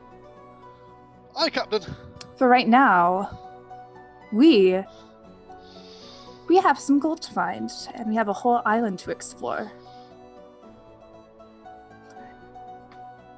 I kind of look towards the crew, and I say, would it be make dock? Would it be to, what would the term be to like, I don't know. Make for land. Yeah. Make for land. Yes, All that. right. Are we ready? So, let me ask, do you want to make a suggestion, Captain? As Perhaps always. We should leave a few people to keep an eye on the flotsam and jetsam, make sure it doesn't sneak up on us from behind later. Oh, yes, of course. As I said, if some flotsam and jetsam decide to approach and beg for mercy, perhaps then we may parley. However, for now, we'll see how they fare on their own. Hi, Captain. Are there sharks, out of curiosity? There are sharks in this world. Are there presently? Not that you see yet. Okay. So, where do you want to put the ship short? Like, essentially, let's break it down to options, right? Yeah. Near the Cutlass, near where the other ship sank, or the other side of the island. I'm gonna say near the. I was gonna say near the Cutlass, so it's not near enough to the ship to be in danger of all of the crew kind of like coming aboard, but it's at a landmark that we can see, it won't be hard to find it again. And yeah. Okay. So as you guys come around by the cutlass, you're able to weigh anchor and put a boat out. I would imagine it's the three of you going ashore? I would assume so. I'm You know, very interested in seeing what this magical item is, and if you can possibly make it so that I can make more things explode. All right, you jackdaws, eyes sharp while we're gone, and patch those holes in the ship. Aye, Captain. And get an eye on that rudder. See if Quartermaster. there was any damage. We'll take a look, sir. Very good. Good. I'm Mr. Scully. So 3 more guys are going to accompany you to the beach to watch over the boat. That is just standard operating procedure. And you stand now on beautiful golden beaches, a tropical jungle before you, and a large cutlass-shaped rock of gray granite sweeping out of the edge of the jungle itself. Ah, it's quite a sight. It's very interesting. Well, we're not here for the view. Let's be off. All right. I can't. So, in Dungeon World, there is a special move called Undertake a Perilous Journey. And searching for a hidden pirate treasure on a jungle island sounds a lot to me like a perilous journey. So, you are... I have a lot of things that could probably help us with this journey because, yeah. Do tell. So I have a move called Buried Treasure, which is basically when I arrive on an island where I've not been before, Mm-hmm. DM will either tell you what kind of rumor is stashed there, or basically what treasure is rumored to be hidden there. And I don't know if that includes the approximate location, if it's towards the north of the island or the south of the island, or that would be up to you, Mr. GM. Well, I can definitely tell you the rumor. Okay. One of the rumors about, I don't need to remember her name, it's in my notes, about Freebooter Bonnie is that she kept a skeleton crew. And I mean, Ooh. there were literally skeletons on her crew. Fuck. And the rumor is that whatever allowed her to do that lies buried somewhere on this island. Oh, bugger. But that she shit. perhaps made her final resting place here as well. All right. So I've got that, and then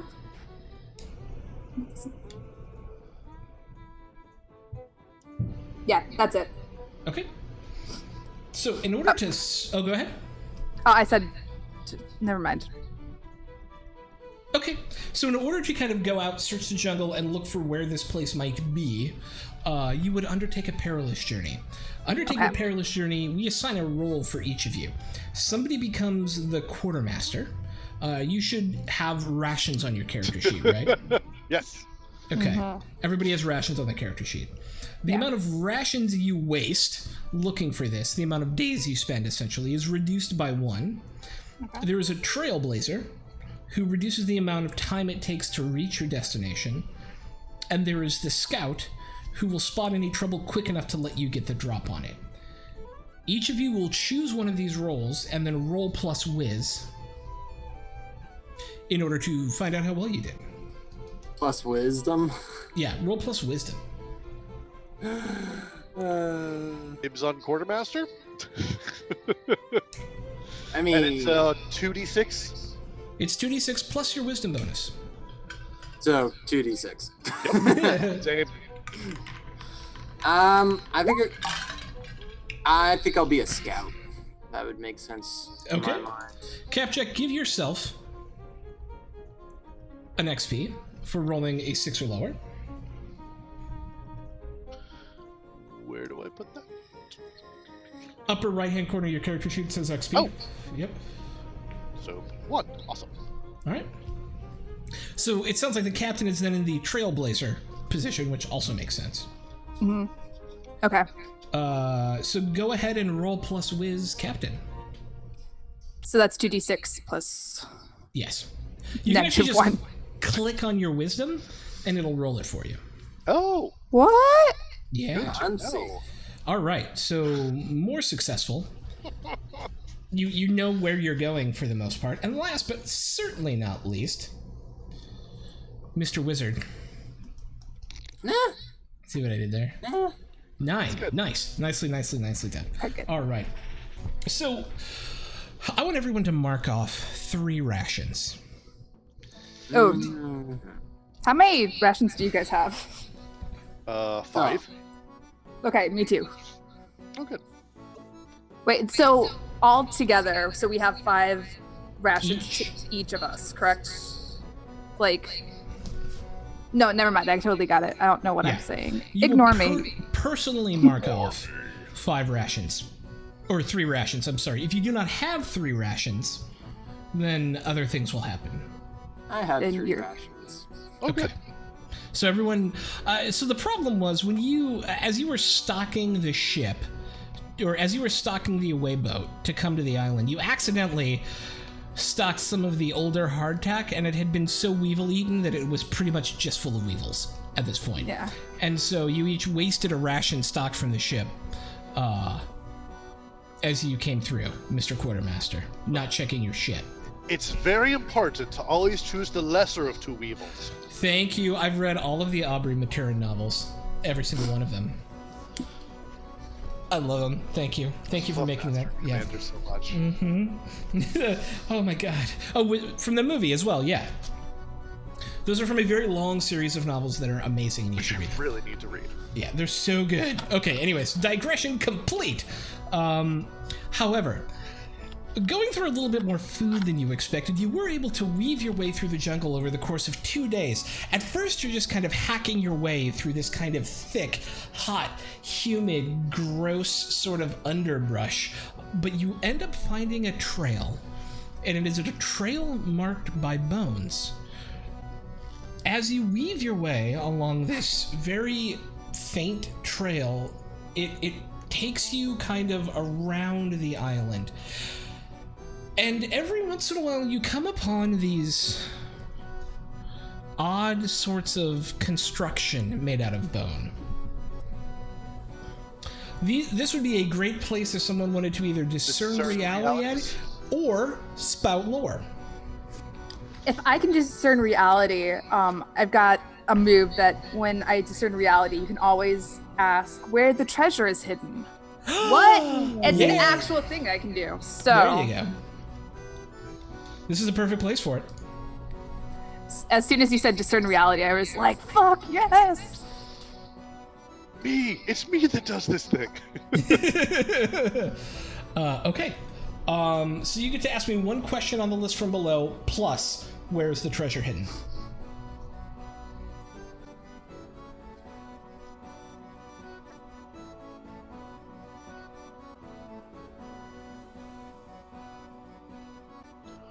What here is useful? See, this is tricky because there's a lot of ways that this could.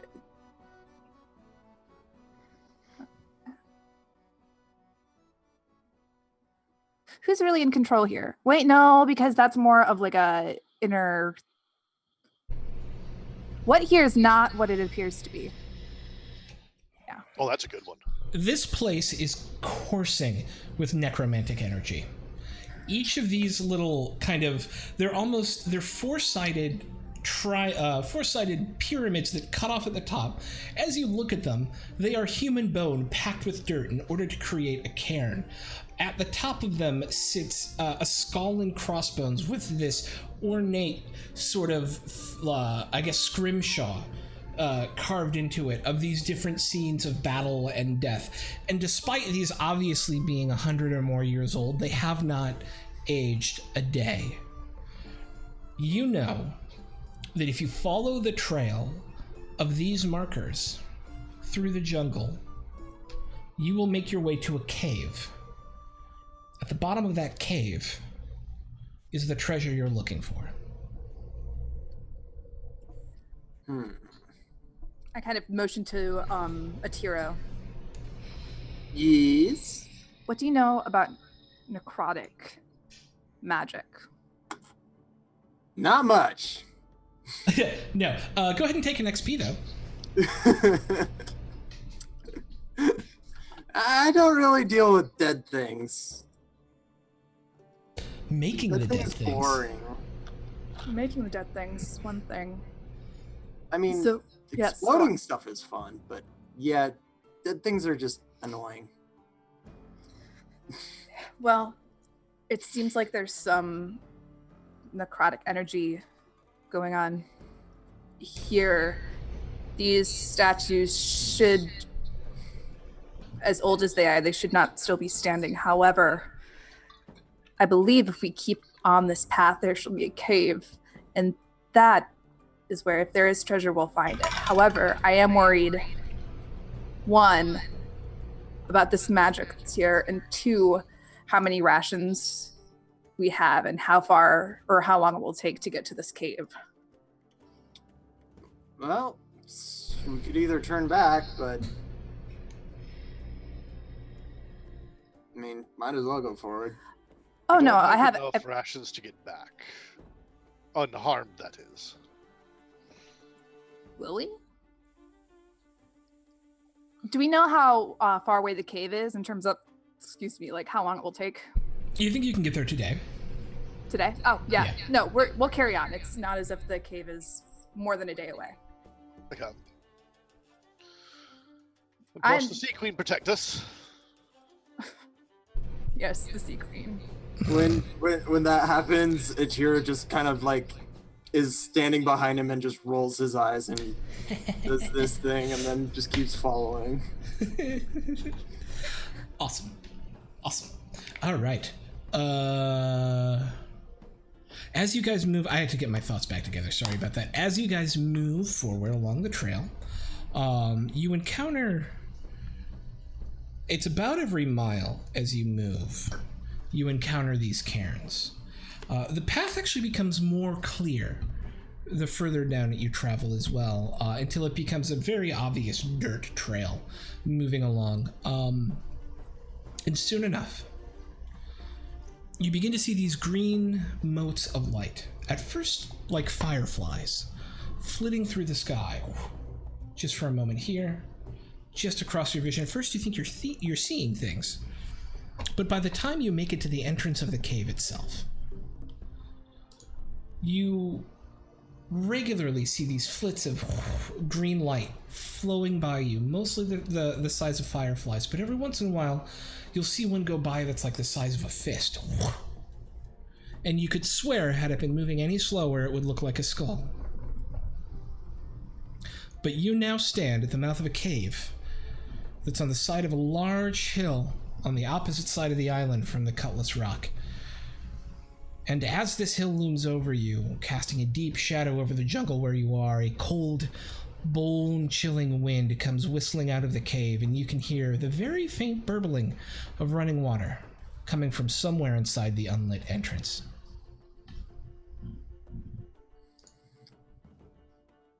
I believe this is our destination. As I kind of take, what do I have as a weapon? So My sword thingy it's out. a dark cave. Yes. You cast light. That cantrip. Yeah. I touch my dagger and just the pommel of my dagger and just kind of hold it up like this, so that I does a decent amount of light. Nicely done. All right, so you're going to see a black screen here for a second. I need to choose some tokens for you guys. Doink. All right. Twink. And doink. We're Tonberries. Doink. Doink.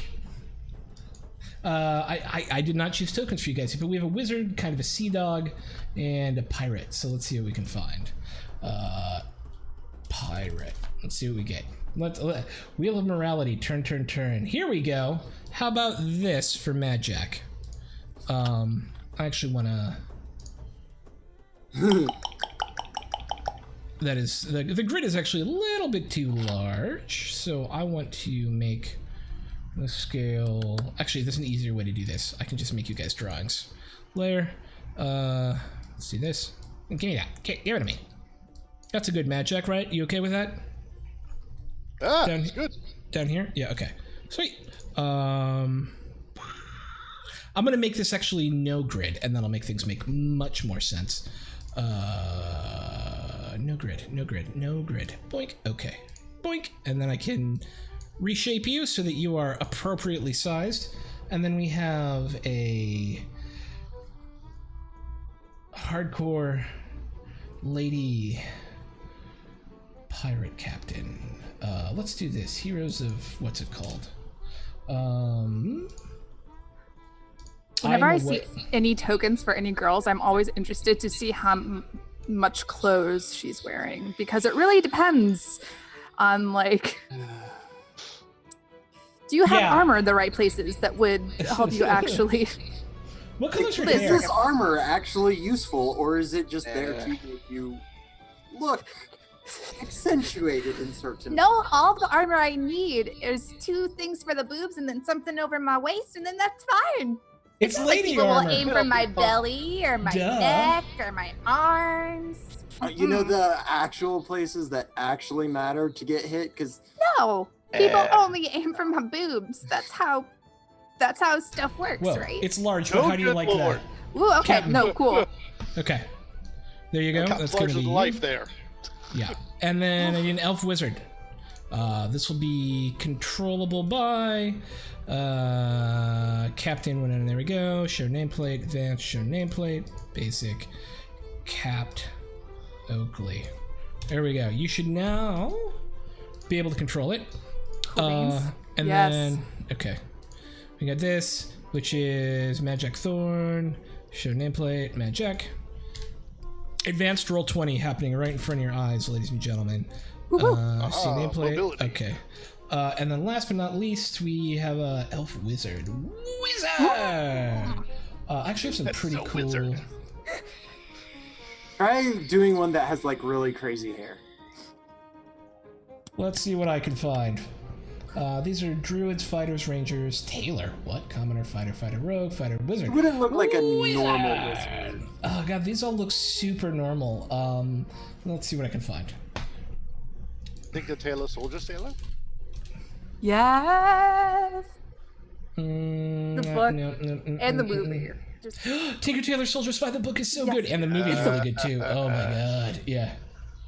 I just like the movie because the actors, like, they got a real good cast. They had in an that movie. amazing cast in that movie. Yeah. I'm looking for something very kind of crazy. Hi, Jake. That's not going to be helpful. Why are you playing this again? How about this? That works. All right. I am okay with that.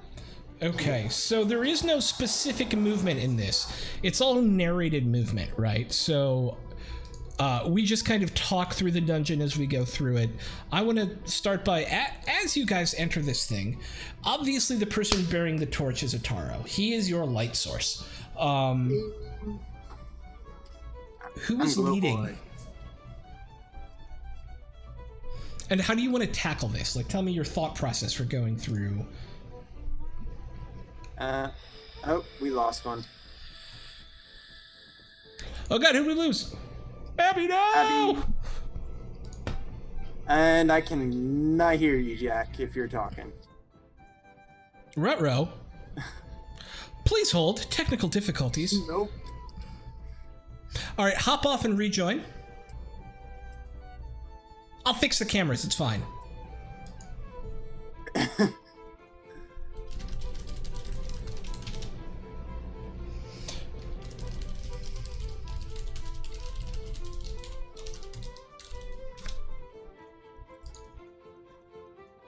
Oh, his headphones went weird. Oh. And we lost Abby. No, Abby. No!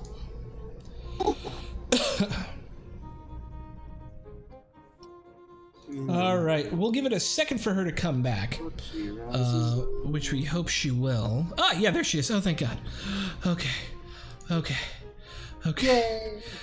And I'll form relieved How DM. about now? Welcome back. Sorry. Can you It's hear okay. me as well? Yes. Yes. Everything is All good. right. All right, we What just fixed it. happened? Nothing. We waited for you. You died and his voice died. Yeah, his headphones went bad and you dropped off all at the same time. I just have to fix some cameras here real quick and then we'll be good to go. It's okay. Poo happens. Yeah. Apparently now I'm Captain Oakley. How dare you? It was a very quick mutiny, Captain. I'm sorry. You were gone for like 30 seconds. We panicked. All right. And Shira was just like, I'm the captain now. All right, you got the guns. All right. So, Okay, there we go. And transition. Blah now. And we're back. Okay, everyone's back in their right place. We have a Mad Jack, Captain Oakley, and a Terror. Everybody can see they're here, and we're about to enter this cave where possibly holds the treasure of Freebooter Bonnie. So, a dungeon, essentially. Right. A dungeon sits before you, my friends. Who's leading you guys? How are you guys approaching moving through a dark, unknown territory? I am standing at the back of the group. Have a look through your moves, think strategically. I was about to say, in terms of maneuvering,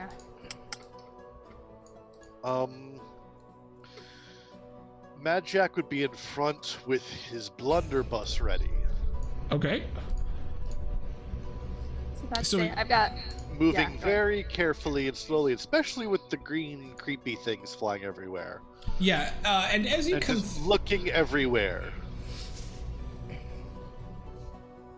All right, so as you come through and you enter, these green motes of light every once in a while come together almost to form a person, but then flitter away again. Oh dear. you- Would that be a spout lore to see if I know it? You could spout the hell out of some lore right now. Alrighty, I am spouting lore on this guy. Okay, there you go. Interestingly, these look like, as they come together, they are wearing the garb of pirates from about 100 years ago. And how would you know this? I'm a very avid reader. What I did was you about to read? say he's an elf. He could Yeah. have been alive 100 years ago. It's No, very, very young elf. okay. Very young in terms of elf years. He has read every single book he has ever come across because he's a bit of a speed reader, and he devours any book that comes into his possession. All right. I love see it. you.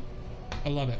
Okay, so knowing that, Probably undead stuff. What with you, Necro, and that? Oh boy. Necrogoblicon?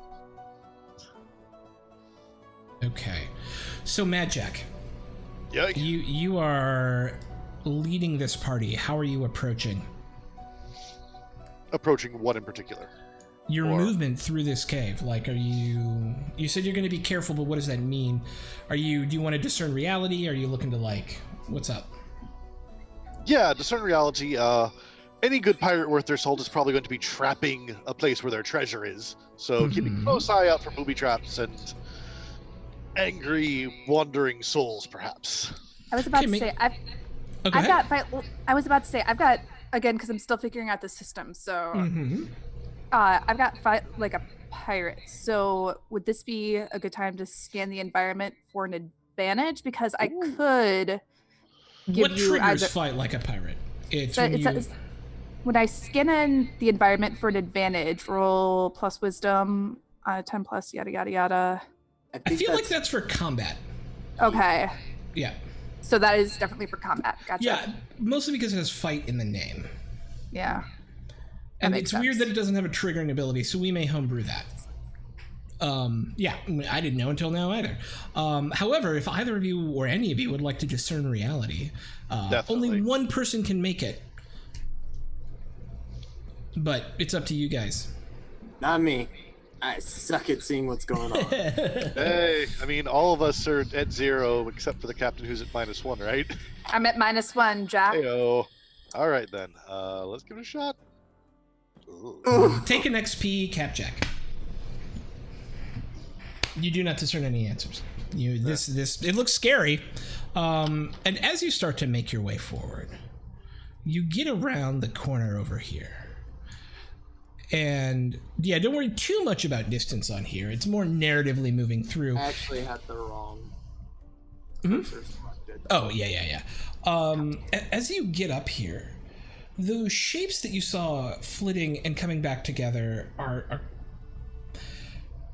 forming more solidly. Not in that like they are solid, but in that they are becoming like active sorts of green beings walking around. And Magic, one of them starts to walk directly up to you and try and put his hand on you.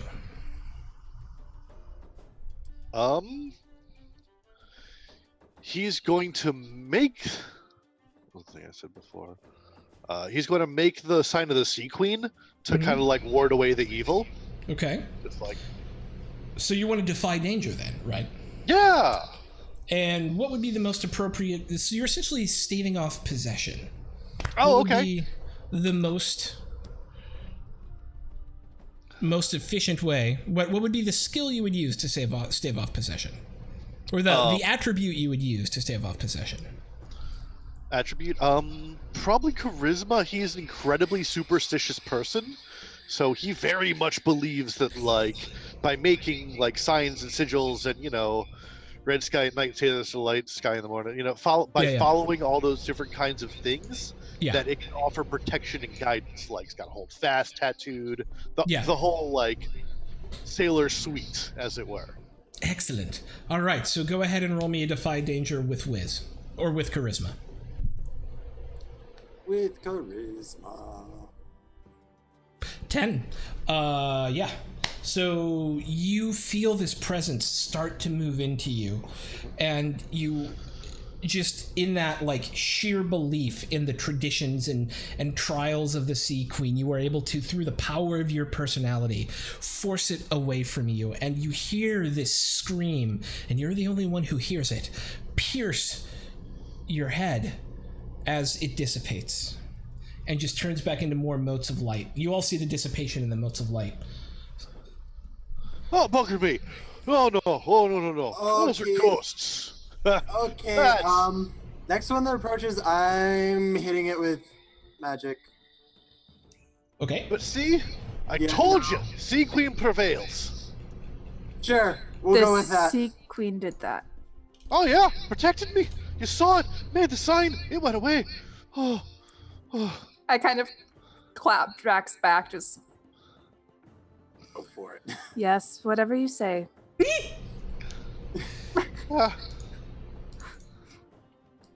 Look, you may believe. Mark my words. If it comes for you, make the sign. Believe. It'll save you. Sorry, that wasn't in character. It can't be. Hey. Are you gonna move? Go ahead. He's What's up? totally chuckling in the background, just kind of going like, sure. Superstitious bastard. At this point, though, Oakley is definitely scanning, looking for other, ethereal figures coming at us. With their rapier ready, because... Nope. Yeah.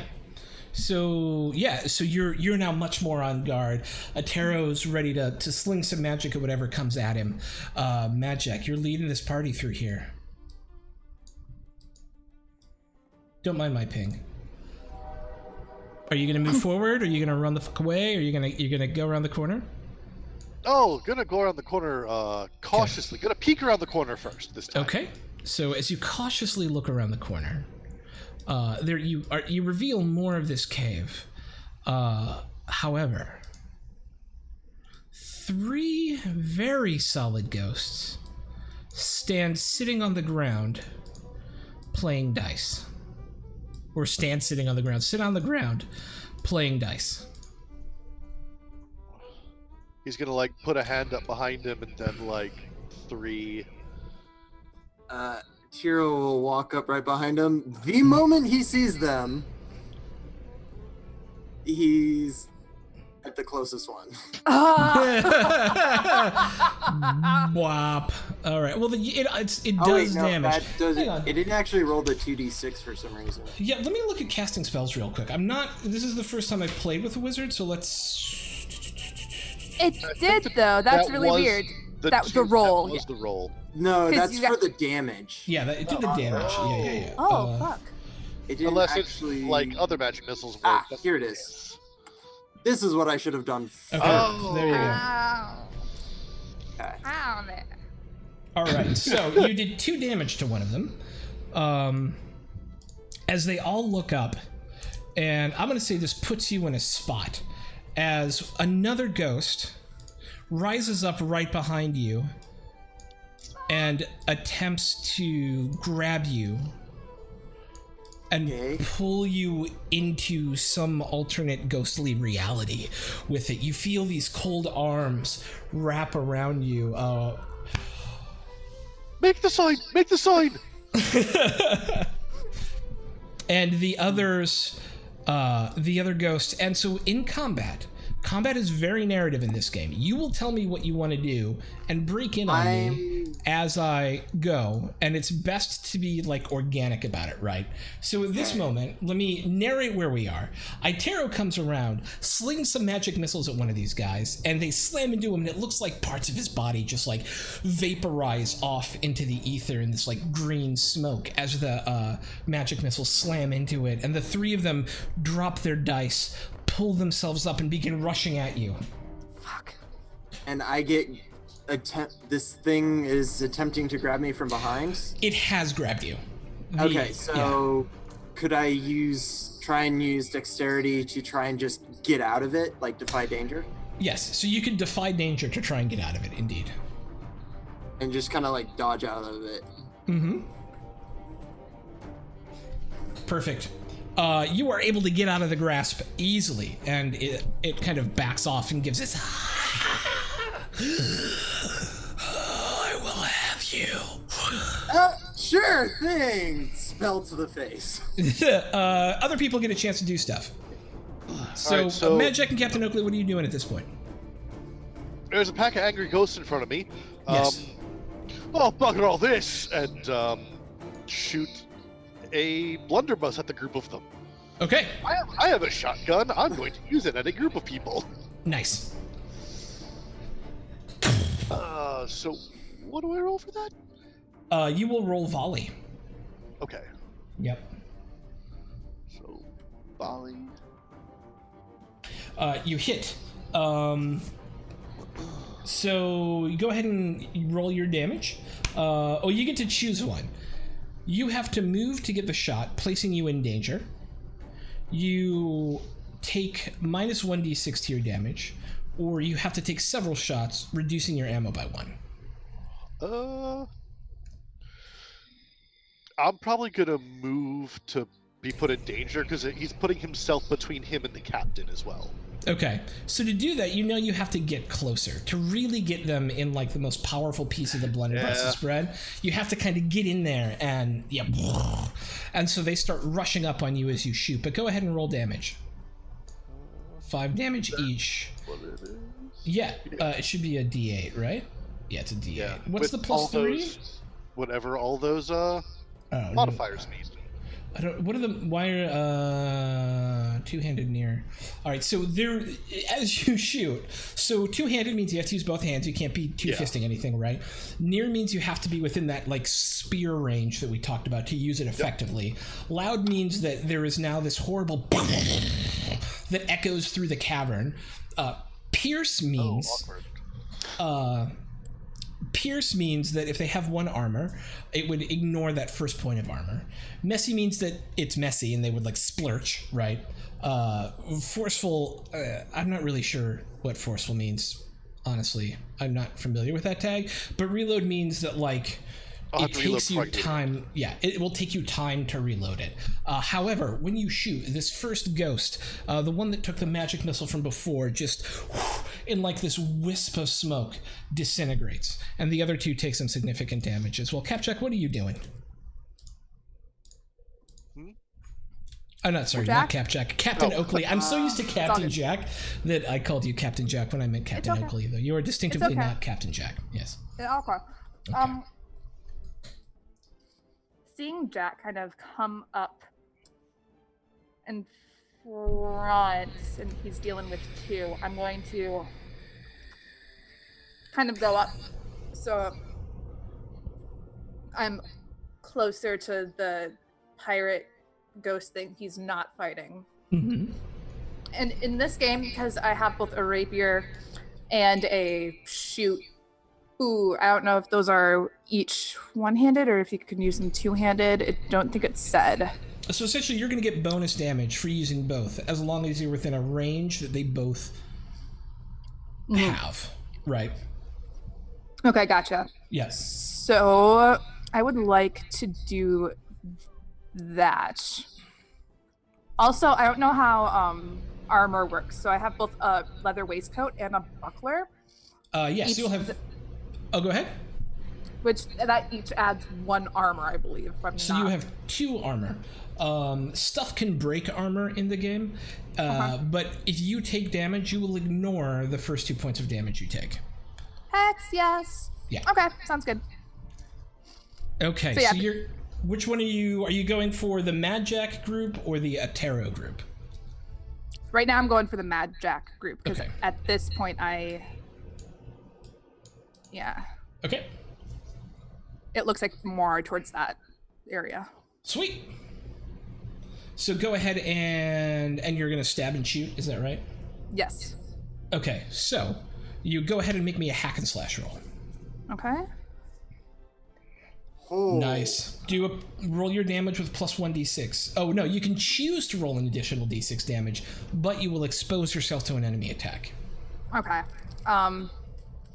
So the damage is just the d8 for the rapier? Or do you just... It's always d8, because that's your class, but because you're also using the pistol at the same time, right? You're essentially two-handing it. You get an additional plus 1 to damage. Okay. Yeah. And then you can just... So 5, 6 damage? Yeah, so you'll get 6 damage, and the option to do an additional 1d6 damage if you want, but open yourself up to an attack. Yes. I'm gonna do the next d6. Okay. Do it up. Woo! Give me a d6. All right. In this like flurry of like practiced rapier movement, you swirl around, you cut through it, and then with the pistol straight between its eyes, you see it disintegrate. But as it does, you see this one of its hands just reach out and pass through your chest. Roll a d6. Okay. Come at me. See if I care. So you technically have 2 armor, but it has piercing 1 because it is spectral. Right. And you will take 3 damage. Alright. Alright. So... Okay. Everybody's kind of taken a go. What does it look like? How are we feeling? What's going on? Pretty good. Yeah, I think I get it. Okay. Yeah, Kind of. makes sense. Sweet. Who's doing what? So Atira's just gonna back up to get closer to the group and then cast another spell at this freak. Do it. He doesn't like him very much. It's an 8. So, again, you can have one of 3 bad things happen. You draw unwanted attention to yourself. The spell disturbs the fabric of reality. Take -1 to cast until the next time for the rest of the day, essentially. Or you forget the spell and you cannot cast it again until you prepare it. Definitely just gonna draw more attention to myself. Okay. And there's the damage. All right. So again, this thing chases you over here, and as you shoot the magic missiles at it, it strikes out at you as well. It starts to fade away as these explosions of magic just tear its essential being apart. But you feel its mouth just kind of sink into your chest and wrap itself around your heart for just a second, and there's just as it goes away, and you take 1d6 damage. Ouch.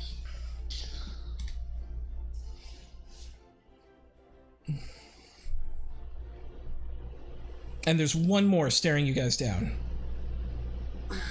Well, I think Mad Jack would drop his blunderbuss, pull out his pistol and cutlass, and just charge this thing. Love it. Get in there. That's a hack and slash. All right. Ooh. Well, take an advantage, or I'm sorry, take an XP, and deal 1d6 damage to thyself. Hit yourself. Right. Hit yourself. Stop hurting yourself. So you basically ran up and Loading. like stuck it. Ow. Yeah. You come up to like go at it, having seen both of its friends go down. It for a moment just goes and like turns away from you, and you find it as it passes through you bodily in between the three of you, and it starts to scream. Oh dear. Nope. Nope, I don't like this. I don't like this. Stop it. What are you doing? I don't have enough time to reload the whatever I have, so I'm gonna kind of just come at it with my rapier Love it. with a 9. All right, so go ahead and roll me damage. 4. 4 damage. You, with a flick of the wrist, you cut through it and you see it do damage, but it also comes back at you this time. And it looks like it's going...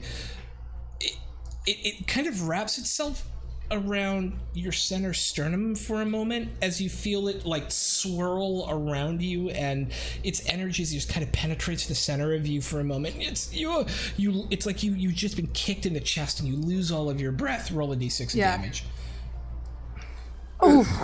And remember, you are -1 to this, so you take 4 this time. Okay. All right. Yeah, you kind of see her breathing in really deeply and shallowly as this thing kind of passes through her. As this thing pops up in between us, I'm gonna try and stab it with my dagger. Take an XP though. You, as you go to stab it with the dagger, you see its hand physically move through the dagger and up your arm, and you feel it just penetrating your body and wrap around your throat. And for a moment, again, you feel like your breath is stolen from you. Roll a d6. I didn't expect this to go this bad, guys. This is not what I expected. Bad rolls. Yes, so you take 4 damage. I'm assuming the 1 armor doesn't help because they have piercing. They have pierce 1, yeah, so the 1 armor does not help. All right. Capjack's gonna wheel around, or Mad Jack's gonna wheel around, and you've got me doing it. Are you guys trying to tell me something here? No. Not yet. What? All right, and takes another attempt at doing a murder on this thing. Do a murder on it. Guys, you're supposed to be good at this. Wait, okay. So it's also fair to say by this point in time you have reloaded and will be able to volley next turn, should you choose to do so. However... I haven't shot my pistol yet. Would you prefer to volley with your pistol? I would really, really prefer that, yeah. We're learning volley with your pistol. Okay. There you go. There we go. That's much better. Deal thy damage, sir. Okay. 2, just enough to, as you shoot it, it goes and dissipates into 1,000 sparks of green light that kind of go back into the ambient weirdness around you. Cool. I don't like those things. They like to choke you. Ugh. Oh. You both okay? Sure. Sure, we'll go with I've been okay. better. He does want to go. Well, he's going to pick up his blunderbuss and quickly start reloading, looking around. Yeah. It is that just the ambient fireflies at this point. You I was don't about even to say, see. You don't there's even no- see any. Yeah. There's no loot to be had. There's no bodies. Speaking no of, monsters. there's always loot to be had in Dungeon World because Dungeon World is about discovering, digging into things and finding loot, and so we might as well make some rolls for loot. All loot is interestingly random in the game, which is fascinating. I got noobs for this. Nice. All right, so these are. You start with a base of D6. Let me turn down the music a little bit so I can hear myself. There we go. What's the point in that? Roll. You're going to start with a D6 plus 1, plus 2, plus 2. It's going to be a D6 plus 2 for each of them, all 4 of them, to start. Okay. Also. Wait, who's rolling, or? Anybody can roll for the treasure, but I do believe Captain Oakley has some special abilities that allow her to loot. Yeah, when you loot a monster, you can increase the result of the treasure roll by 1. And if you find coins, increase the amount by... And it's not... I'm guessing we had the... It's 2d6, correct? That For you're what? rolling? Oh I don't no, know for what these it it's rolled just there. 1d6. Right? Okay. Monsters take advantage to be the... start with the monster's damage die and then modified. Yeah, so we start with the damage die, and their damage die was a d6. So you're going to roll d6 plus 2. D6 plus 3 4 times. And we'll see what we get. 1.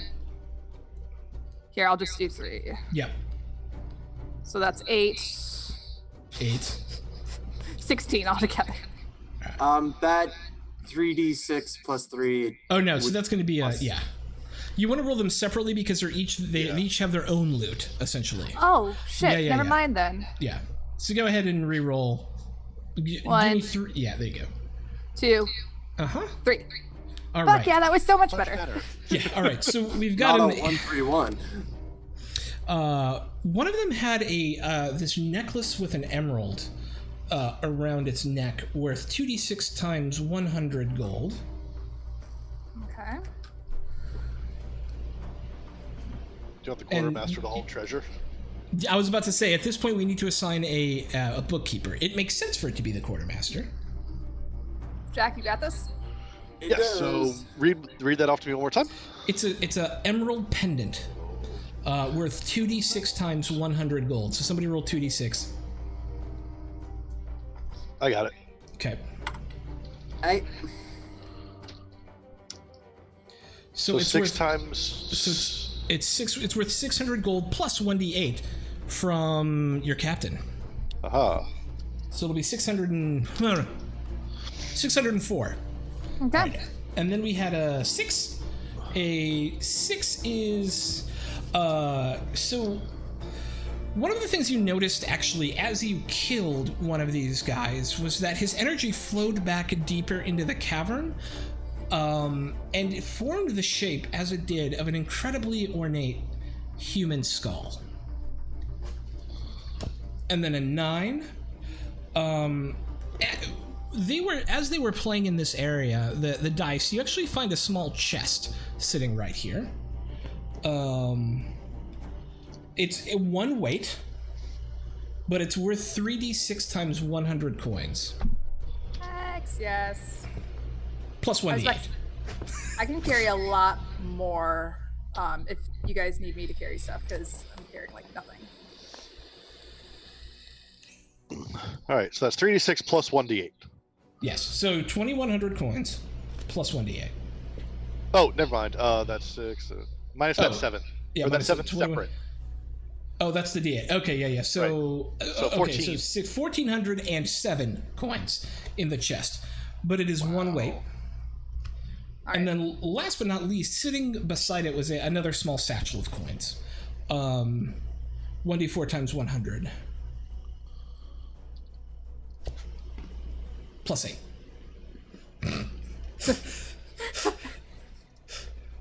Hey man, every penny counts. That's going to add up over time. So true. So 208. However, this is just coins. So this is worth one weight by itself. 203 coins of one weight. And that's cool. it. That's your treasure from that. And that's how treasure works in the game, right? Is like it's literally the fiction is defined by random rolls in this case. One of them gave you a clue. One of them had a very fancy necklace, and the room had some extra stuff in it. Yeah. Nice. All right, so what's in front of us right now? I'm looking at that ornate skull. You just got a vision of it for a moment as it flowed back into the energy. Okay. Yeah, it's not actually there. Oh, also, those dice on the ground. Dice on? Mad Jack would like to pick them up. They were playing dice. Yeah, they were absolutely playing dice, and there is a set of dice on the ground. Are they special, ornate, or You don't know. dice-shaped? Do you have a way to determine if they're magical or not? I do. I can cast Detect Magic as a cantrip. Hey-o. Fuck yes. So, boom. Yeah, hang on one second. Need to remember how cantrips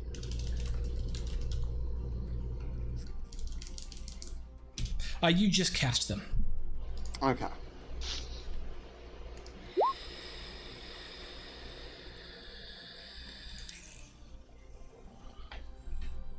They are absolutely magical. In fact, you believe that should the bearer of these dice make a successful roll in terms of a move, right? They would make a move which is roll there called the Dice of Fate. On a 10 plus, you get +1 forward on 2 rolls. On a 7 to 9, you get +1 on 1 roll for the day. And then on a 6, nothing happens.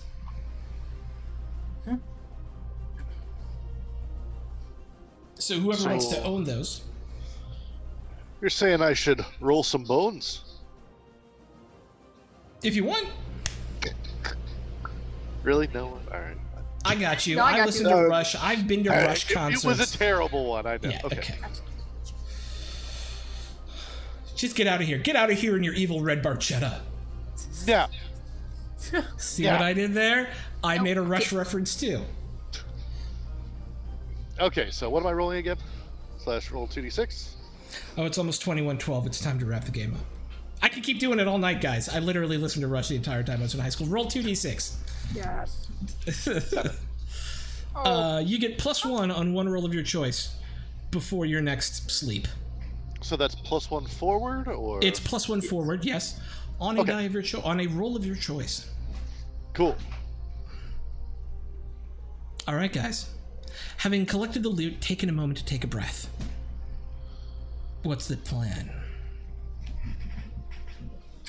So yeah, it looks like on the map there's a wall in front of us. Oh, it's not a wall. It is not a wall. It's sorry. Okay. These are modular pieces, so this continues through. Oh no. For some reason they built modular caves with walls at the end of them, and I don't understand why. I didn't make them. Okay. So yeah, it does just gonna kind of peek around the corner for sure. with his light dagger. Boink. Boink. Mad Jack is going to retake his position at the front. Would you like to do anything as you stare down this hallway? Looking around even more paranoid than before. Mm-hmm. So I guess that will be a discern reality. It would be a discern reality. Take an XP. Getting a lot of XP. Yep. On the bright side, I have no XP right now, so you guys are getting all that experience. How much does it take to level anyway? I'll have to look. I think it's like your level times 5 or something. So if well, in that case. As you guys are making your way down the hallway, Captain Oakley. Yes. You step on a rock, and instead of it kind of like you kind of, roll your foot over it, it goes ka-kink, and you feel, and you see, and you hear. I need you to make a defy danger roll. Okay. As you hear the scraping of rock on either side. Yeah. I immediately feel like something's wrong. Something is not right here. And is that, do you input strength for that, or it is dex? A danger is coming your way. It's probably physical. Yeah. Are you trying to get out of the way? Are you trying to power through? Are you you get to define how you want to roll that. And it still has to make sense, right? You couldn't charisma your way out of a trap, but. Are you sure? I feel like I could talk my way out of it. Yeah, just totally talk to the trap. Hey, let's just be reasonable here, trap. Come on, I'm just trying to go my own way. Yeah, I guess a dex would make the most sense. Just kind of out of pure instinct, try to leap out of the way of whatever's coming. All right. So the only way, the problem is you guys are kind of staying close together as you go through this. You realize there are 2 poison daggers, or 2 poison darts that are actually pointed like this. You can either use Dex, right? Mm-hmm.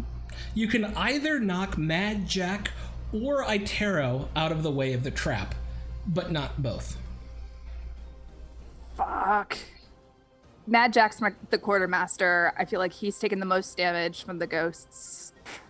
Knock him out of the way. Sorry, Itero. Right. I appreciate you. But you're an elf. You can take it.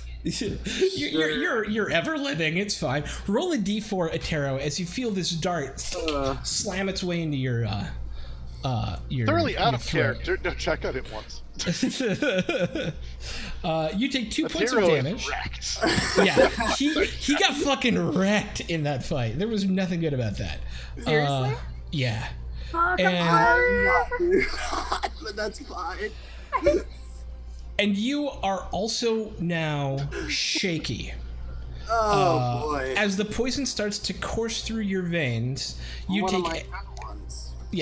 take a status effect, which is shaky, giving you -1 to your dex. Yeah, there's a little thing you can click there, right? Yep. I already did it. Shit. One of my good ones. At least, it's fine. At least you're not confused or stunned. That'd be bad. Oh, yeah. All right, guys. The captain, looking oddly remorseful, kind of looks towards you with the dart sticking out like, sorry. Apologies. Oh, thank you, Captain. I didn't even see it. Yeah, I don't know what triggered it or where it came from. It was quite the mystery. Lies, damn lies.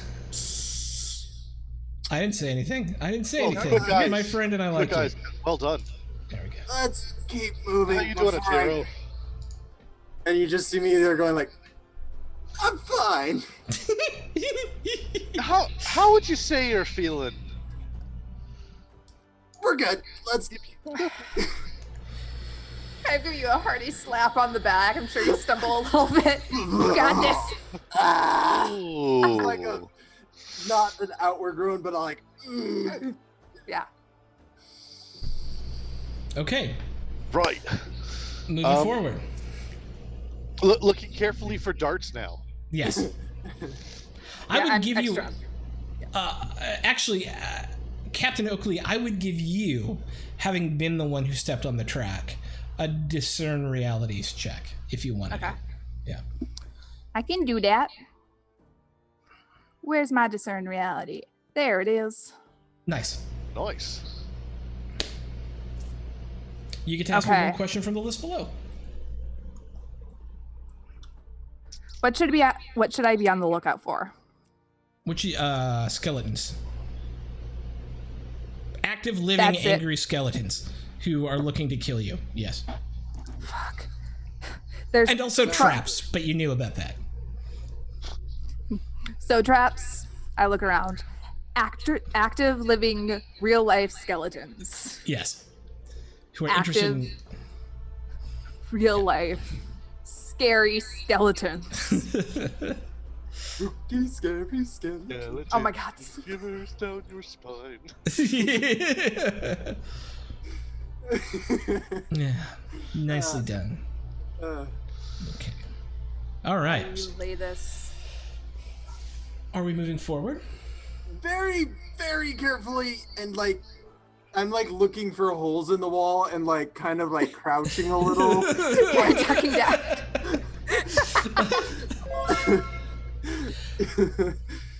What? Forgebreaker, thank you for the 8-person raid. You guys are awesome. We are in the middle of a Dungeon World Pirates campaign.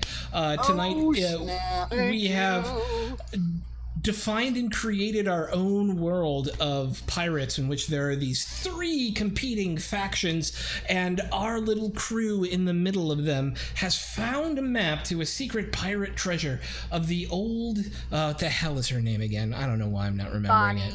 Bountiful Bonnie. Bountiful Freebooter Bonnie. That's the one. They believe, hey, thanks for the follow as well, BTerry92, that's amazing.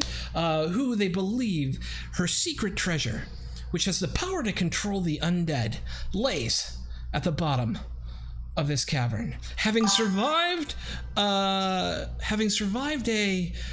desperate naval battle against one of their rivals, they made their way through the jungle, found the mouth to this cave, and are now delving deeply into it in order to find the treasure of Freebooter Bonnie. And almost dying in the process. And almost dying a little bit to some stuff. Oh, Rinzu, thank you for the follow. Mostly dead. Well, Rinzu, thank you for the follow. I think that's how you pronounce it, Rinzu. I'm going for Rinzu. That's pretty amazing. Rinzu. I like it. Thank you. Welcome. All right. Welcome. Okay, team. You find yourself staring at a dark corner. All right, want to look around it carefully again. All right. Assuming that you are more stealthy than a bunch of skeletons, as you look around the corner, you see... Hope so. First, a rickety bridge over a large chasm that goes down at least 70 feet into a raging underground river below you, and on the other side of it you see 5 skeletons, 2 of them holding spears, 3 of them holding crossbows, waiting for you to come around the corner. The bridge itself looks to be 100, 200 years old, rotting and swaying in the breeze created by the river below. They have not noticed you Sees yet. that, turns back around and whispers to the other 2, all right, there's 5 skeletons there. I have an idea. Okay. I'm gonna try and talk to them. What?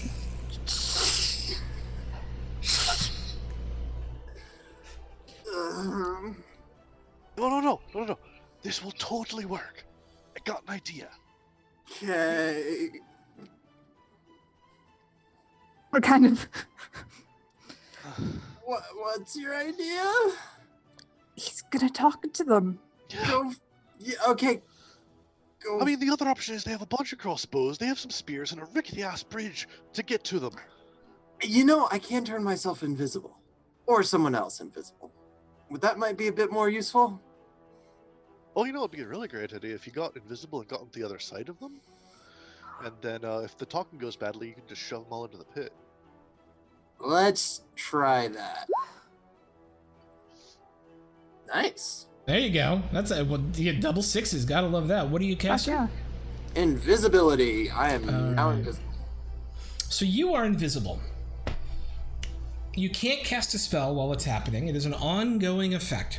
but you are able to move as you will without being seen by the skeletons on the other side of that bridge. However, the bridge itself is also quite a bit of a danger, kind of rocking back and forth in the wind, multiple holes in it. How are you getting across that bridge? That is Well, a if the good... danger can't see you, then it's not dangerous. That's the rules. How about You know, it would have been great if I hadn't been shaky for this. Yeah.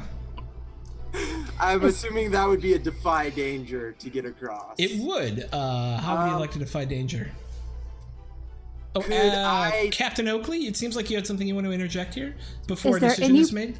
I was about to say, before you, my dear shaky pirate, try to go across this bridge while you're invisible, if we could somehow bring the skeletons to us. Or at least distract them so they're not paying attention as much to the bridge. I was thinking we get them across this bridge while they're looking for us. If we could sneak past them, go out, and then cut them off, that would be the best option. Ignore the sirens. Sirens duly ignored. They're... Yeah, so... Sirens? We're not even near the ship. They're always around. You always hear them. Get the cotton. The So- puns are overflowing tonight. I love them. So, the question is there any way these skeletons will cross this bridge? Because it serves two purposes. How well the bridge will hold up, and if we're closer, we can fight better. I see two problems with that. One, why would the skeletons cross at all? And two, the bridge might just go out if they try and cross it. So, Yeah. and I'm pretty sure let me study the bridge for a bit. Okay. Yeah, Okay. So I guess, like, I want to try and distract the skeletons, which I don't know if that's going to, like, aid Atiro with that. How do you want to distract them? Well, let's take this one step at a time. I've heard two actions that need to happen right now. One is Atiro is checking out the bridge, which sounds like some form of information gathering. And then once Atiro decides to take action, it sounds like you want to help him out somehow. Is that Yeah. correct? Okay. Yes. So let's start with the first step of that, which is taking a look at the bridge.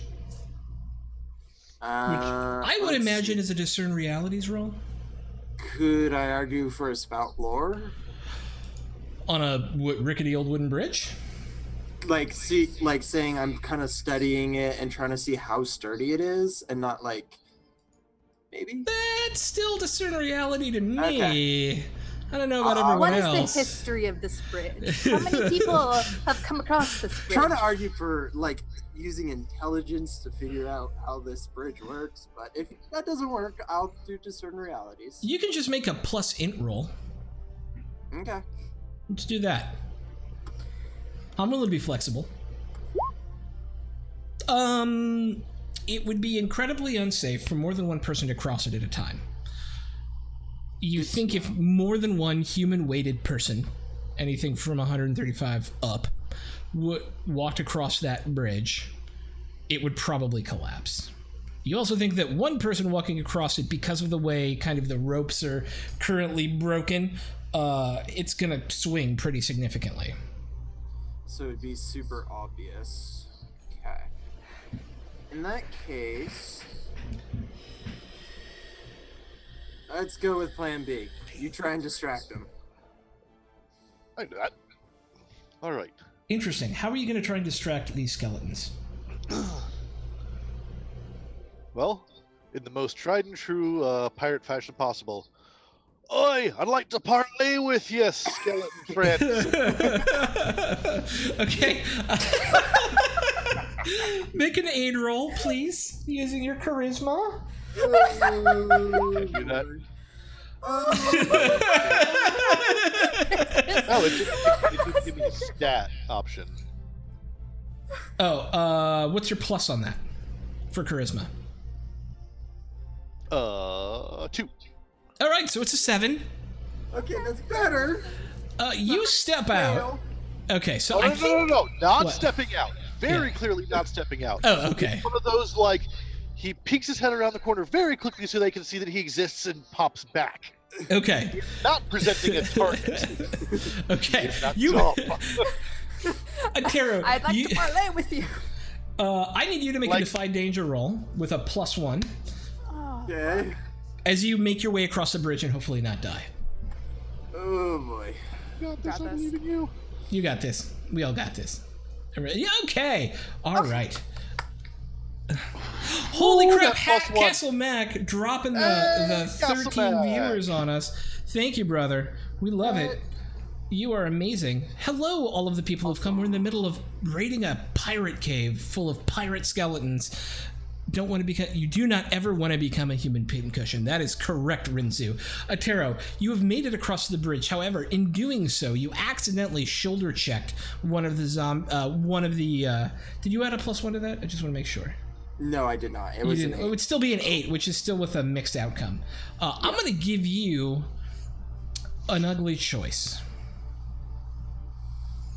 Okay. Either, while you're on the bridge, you misjudged your intelligence roll, and when you get about 3/4 of the way across the bridge, it collapses. You're able to hang on to it and kind of slam against the thing. None of the skeletons have noticed you, though. Or you get behind the skeletons, but they know you're there. Oh, hanging onto a bridge over a chasm or in the middle of 5 skeletons. I think I'm gonna hang off the cliff. Okay, so essentially here's what happens. There's this creak, and you swing, slam against the side of the thing. You don't take any damage, and you're able to hold on, and now you're invisibly hanging from the bottom of this thing, about 5 to 10 feet below the edge, looking up, and you see like these spears out in front, just kind of looking around, with these like bone white arms holding them.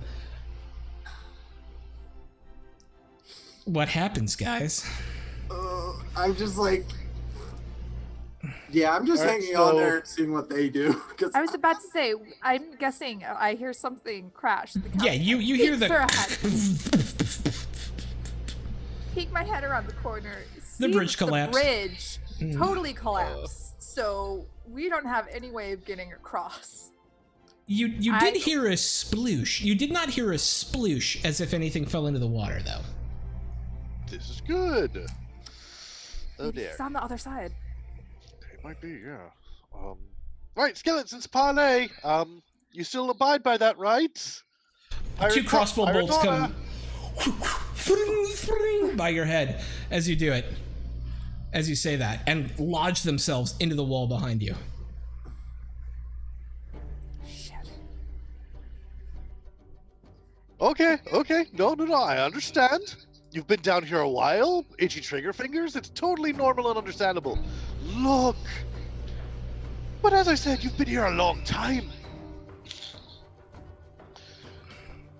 I can imagine.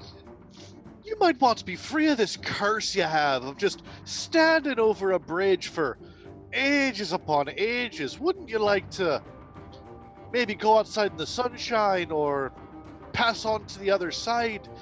You help us, we will help you either free you by, breaking this curse upon you, or you can come with us and actually be pirates again.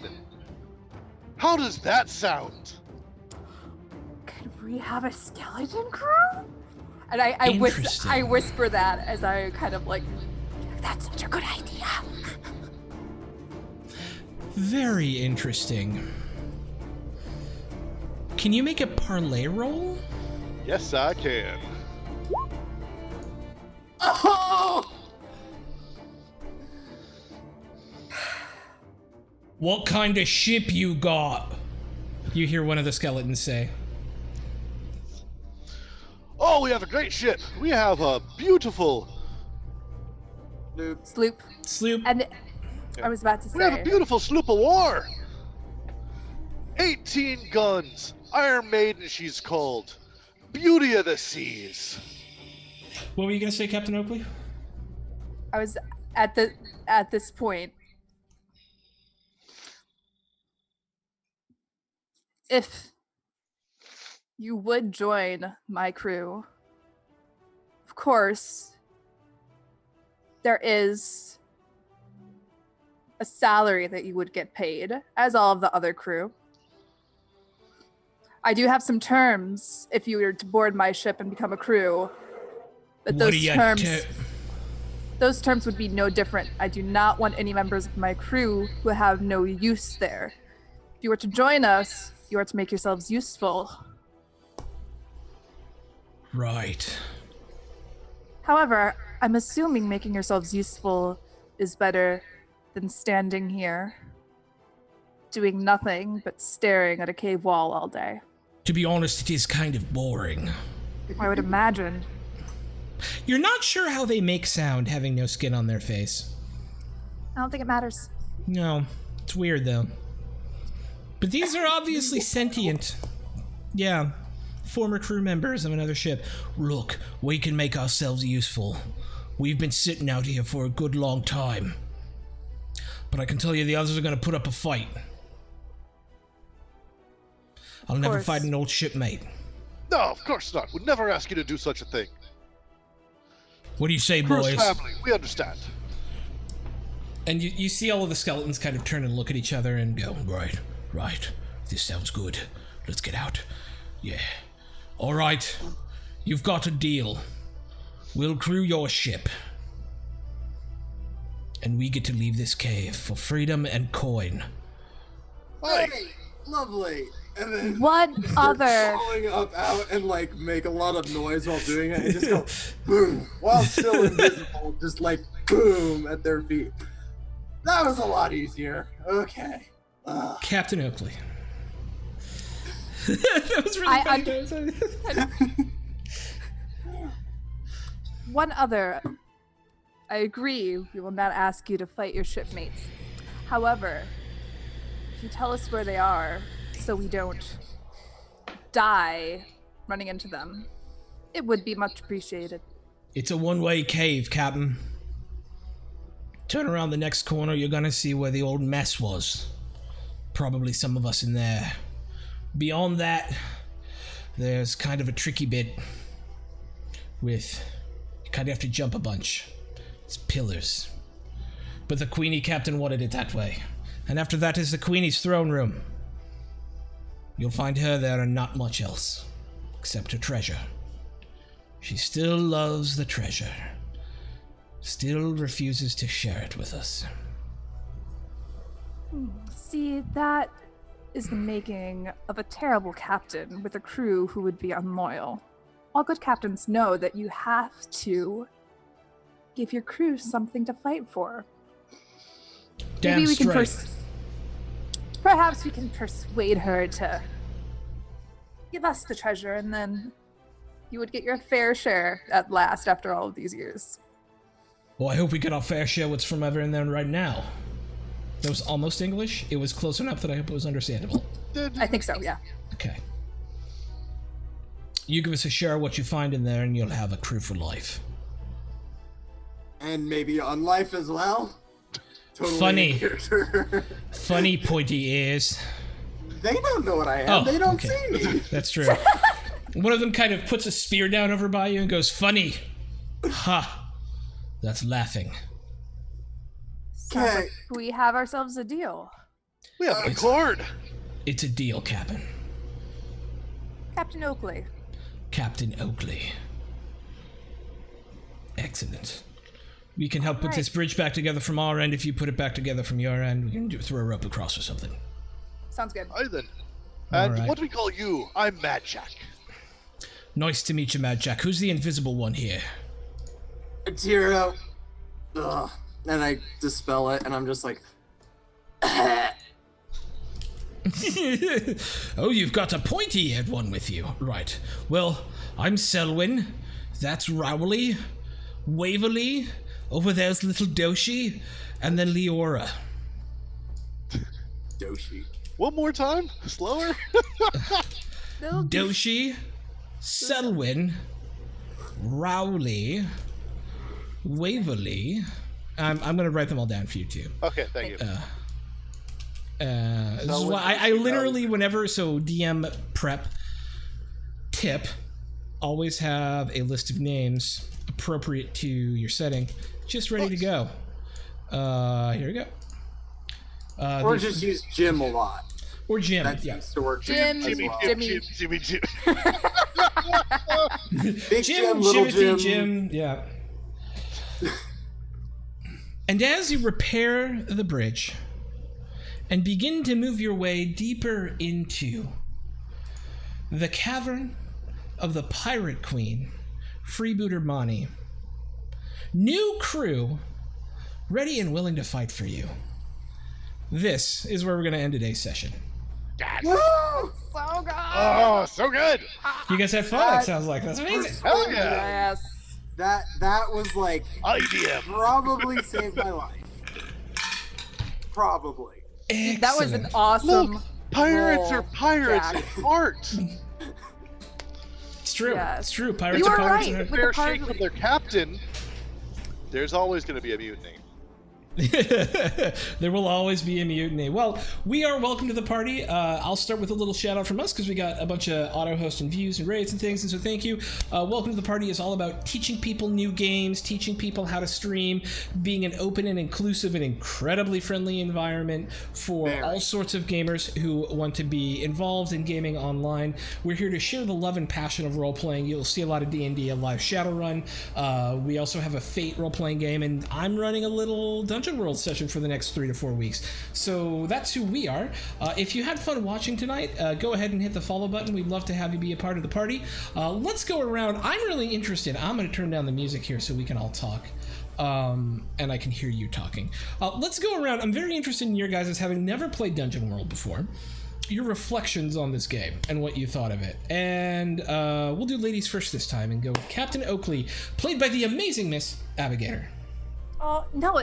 This was so much fun. I am notorious for not really picking up new systems very fast, but in terms of like how this first session went, I feel like I'm slowly getting. It's nice that you have certain moves, and it's just. I don't know. I find it very interesting how we do all of the roles, including the damage, which is like exciting and extremely frustrating at the same time, because no matter what, you can't blame somebody else for your shitty rolls. I don't know.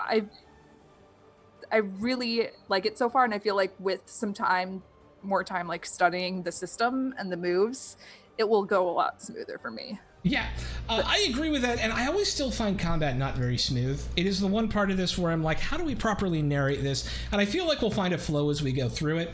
But it is the part that always feels like kind of like, because you're supposed to be like narrating the action and people jump in when they say things, but that can lead to like one person doing a lot of stuff over and over again, and you want to give everybody a chance. And so I still have to learn how to properly narrate that for you guys as well. And so, yeah. I think you did a good job in terms of like for the people who haven't played. If we say something like, okay, I want to go and I want to attack with my rapier and then shoot somebody, you do a very good job of narrating that out and be like, okay, this is what you have to roll, which especially for a new player, thank you for being like, oh no, we know exactly what to do. You just made the transition super easy, which I appreciate. And you like the system? Yes. Sweet. I do. I'm very excited, especially of this world we're coming up with, and yeah, I'm also very excited because I didn't really have a good idea of who my character was going to be. So playing a little bit with these guys, I think we're kind of making up this cool world and these cool characters. I'm into it. Oh yeah, I totally came up with my backstory as you asked me it. Awesome, and that's what you want, right? Awesome. Like one of the things I like.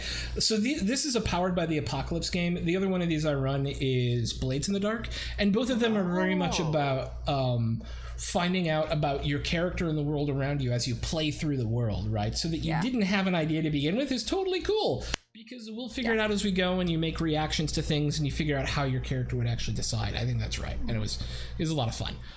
For real. Awesome. And give yourself a shout out. What do you do? Where can we find you? My name is Abigator Frenzy. Call me Abby. Check out my Twitter. I post most stuff I do there. Sometimes on Twitch, I stream random games. I've been super busy because of real life, but that's okay. I also, every Tuesday, I'm on the Greyhawk channel at 9 p.m. for a kind of a dark campaign in the Greyhawk world. Thursdays, I'm in another pirate campaign called the Razor Coast. That's a 5e game on Askren's, the Exploding Dices channel, which is amazing. Askren. And then one of my good friends, on the Four Friends channel, we have started this. It's almost like a talk show, hopefully soon to be podcast called Queers and Quagoths, which is all about us picking out the craziest like D&D monsters and maybe other monsters in the future that we think are super underrated, and how cool, for example, Quagoths are, because they're adorable and they're big and they're scruffy and they're just misunderstood. And we explore some like queer storytelling techniques and how to kind of insert LGBT narratives into tabletop role-playing games, which is pretty cool. So awesome. Just follow my Twitter. Hell yeah. Yeah. So you are at Abigator Frenzy on Twitter, right? Yes, it's true. All right. And thank you guys. I'm super excited to be on this channel. Like, thank you for inviting me. It's fun. Okay. Oh, I love having you here. I'm so glad you said yes. I've been looking forward to playing a game with you for a little while, so I'm glad you're here. All right, Atero, Mr. Archer of the Eye. Tell me what you thought about the game tonight. Oh, I was having a lot of fun. I love it. I love how the combat flow works and how it's not all regimented and it's more organic. I'm having a lot of fun with it. Sweet. Any other thoughts on the system, on the world building, any of that? Or are you just having a great time? World building part is the most exciting for me because I am, by my very nature, a world builder. Like, I'm currently building my own D&D world, so there's that. Oh, nice. Yeah. So, awesome. Being able to build a world is pretty fun. Heck yeah. All right. You are not on Twitter, but what are you on? I have my Archer of the Eye Deviant art page. I do a lot of the art for the Tales from the Kingdom of Fife. Also, I'm working on a couple other projects. We'll see when I actually finish them. I can actually just pull up this. There we go. And there it is. Yeah. There it is. Awesome. Nice. Yeah, that is his character from the game that happens right before this one. He Iron Mans it today, which is awesome. It's fun. All right, and last but certainly not least, Mr. Captain Jack. Hello, everybody. I'm Capjack, or at Captain J Cross on Twitter. You can find me all over Welcome to the Party streams. I am one of the mods for our Discord, which you should totally join. There is a link down below to come and join us. Come chat with us, see all the craziness that we get up to, and join in some games.